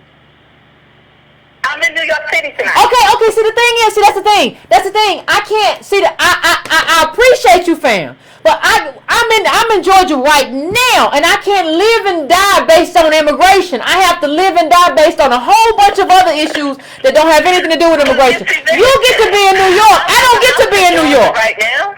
I'm sorry? I'm in Georgia right now, and I have responsibilities in Georgia. No. Right now. But you ain't gotta live here though. I'm a kid in Georgia right now. But you ain't gotta live here though. I live here. You gotta live there. What? You said I asked you where you lay your head. And that's where I'm gonna live, and that's where I'm gonna die. I'm in New York now, but it ain't no way unless something happened to me on this night. It ain't no way that I'm not gonna live and die in Georgia, and everything I have is down there and registered down there. Just because I'm here does not mean that I'm not a Georgian. I'm a Georgian through and through, and I understand there are other good things that she's doing, but because I am in the North and I see how people come in and set up their own agendas, and they swear to Jesus, Mary, and Joseph, baby Jesus on the cross, Jesus resurrected. I understand all that. Jesus, that they down with us, and then when they get what they want, they push us to the side. No, I get you. At the bottom. I get you, Carla, but I'm gonna have to let you go though. So I want to get one last call. I appreciate you calling in, but understand one thing. Just because I feel how I feel, you all know very well my position on immigration. But I'm not a one issue voter. I do not live and die based on this one issue. I understand what politics is. I understand what politics looks like, right? You can't, I understand you say you're going to be Georgia forever, but when I ask you where you sleeping tonight, you sleeping in New York. That's a very blue state.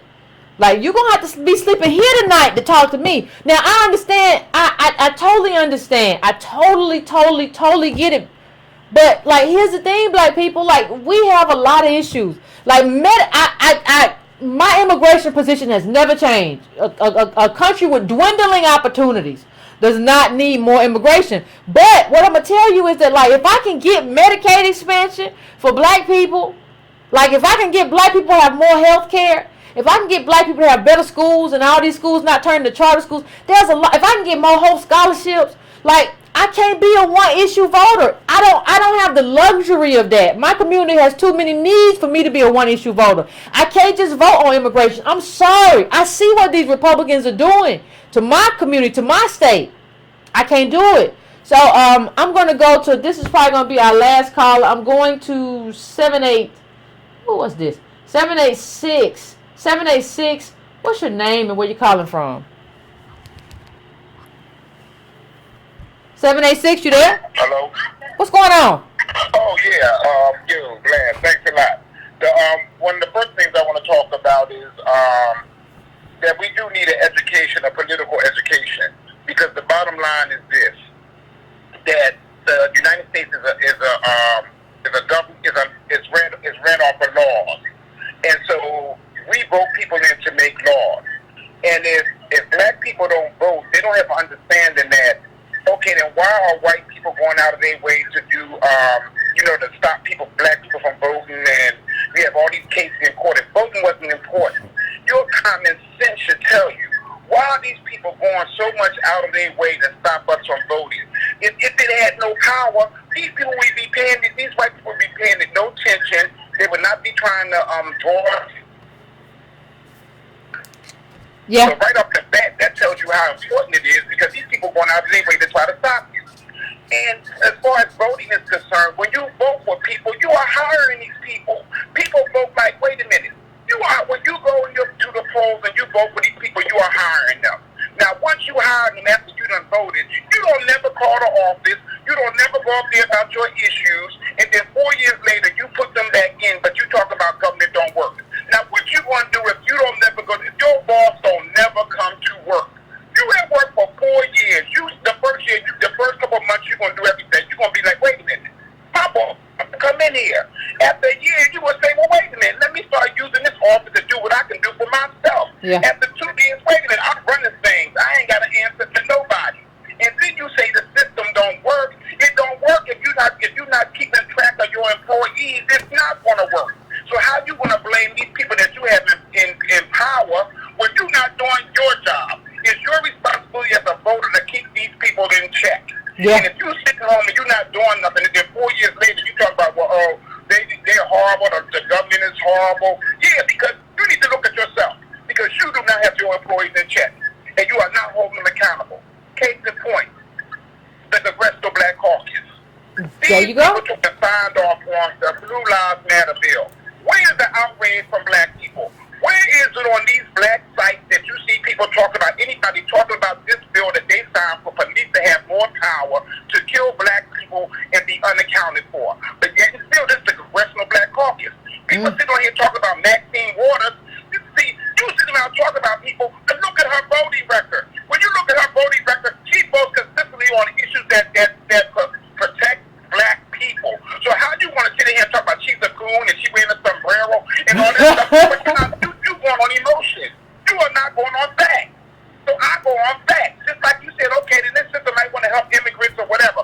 But now, does she want me to have health care? Is she going to help uphold the laws that's going to protect me from police and all these different things? And that's what I'm voting for. And here's the thing. But here's the thing, Carla. And here's the thing. I will be perfectly willing to meet with her or meet with somebody else and explain to her why I think she's wrong. Not only why I think she's wrong on immigration, but why I think this is a concession that she should make to Republicans. Because you're going to have to make Republicans, you're going to have to make deals. So I think instead of pushing us, see what normally happens is somebody push us over the edge. All right, I'm not. Listen, you might want to push somebody else over the goddamn edge. I'm tired of getting pushed overboard. So like you're not even a citizen. So I'm saying that like you have like I would be perfectly willing. Like listen, America is a place. I'm not trying to be anything, say anything mean to immigrants or illegal immigrants or whatever or undocumented or whatever. What I'm saying is that I need for my people to have a priority, and I'm perfectly willing to make that case to Abrams. But like when I look at like what she stands for, if I can get 10 things. And you telling me not to vote for her for this one thing when this Republican is a Ku Klux, I don't see how I got to do what I got to do.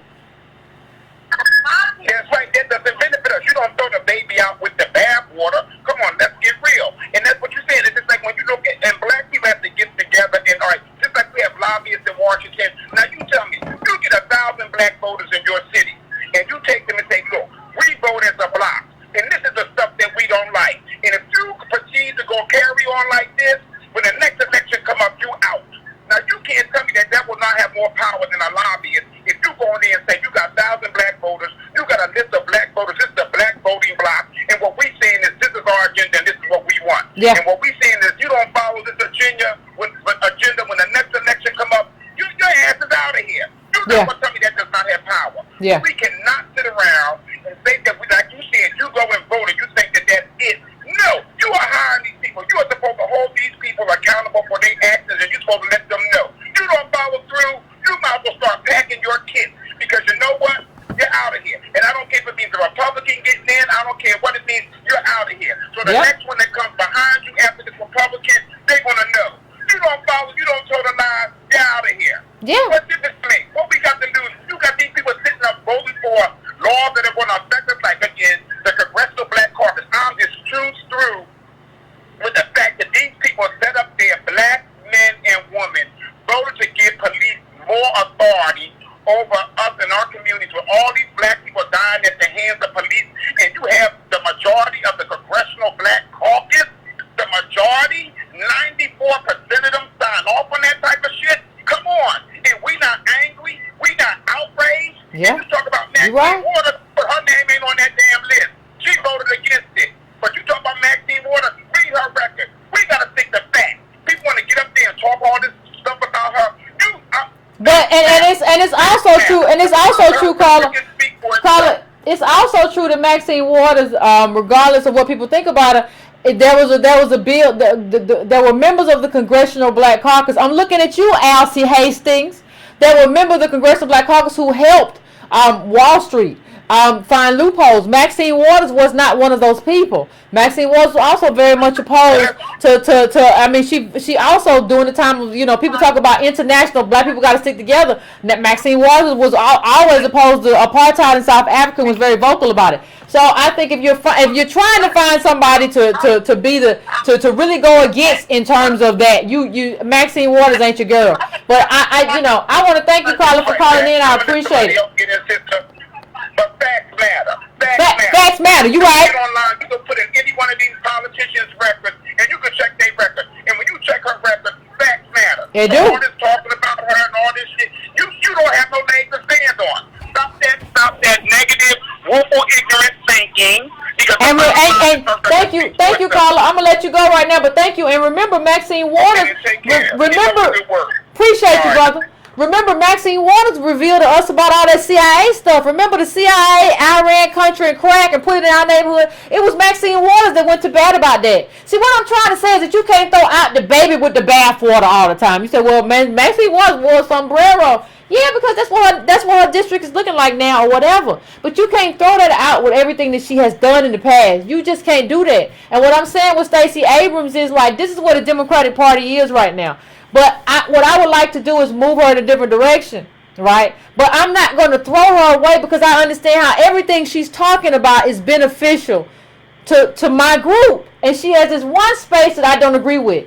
I'm not going to be a single voter kind of thing. We all got to get in this together. And you can disagree with me. I don't have any problem with disagreement. You all know I welcome it. That's how we get to what we got to get to. I'm not prickly. I'm not one of those people who, like, you disagree with me, well, you wrong. You can disagree, and we can disagree, but we family, right? Me and you, we family. We the Breaking Brown family. We family. You can disagree. We can disagree. We're gonna come together and do something powerful and beneficial at the end of the day. That's just what it is. So I want to thank everybody for calling in. I want to thank Anoa. Please, if you like I said before she left, Anoa Changa, go and find her at YouTube. She has a podcast. Like I said, she and I don't always agree. There's a lot of stuff we don't agree on.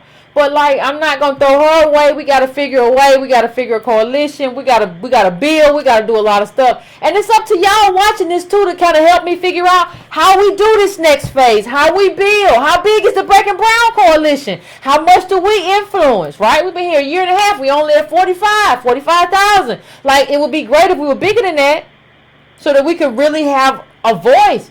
But this is where we are, and this is what we're working with. And I hope you all found something beneficial from this conversation about Stacey Abrams.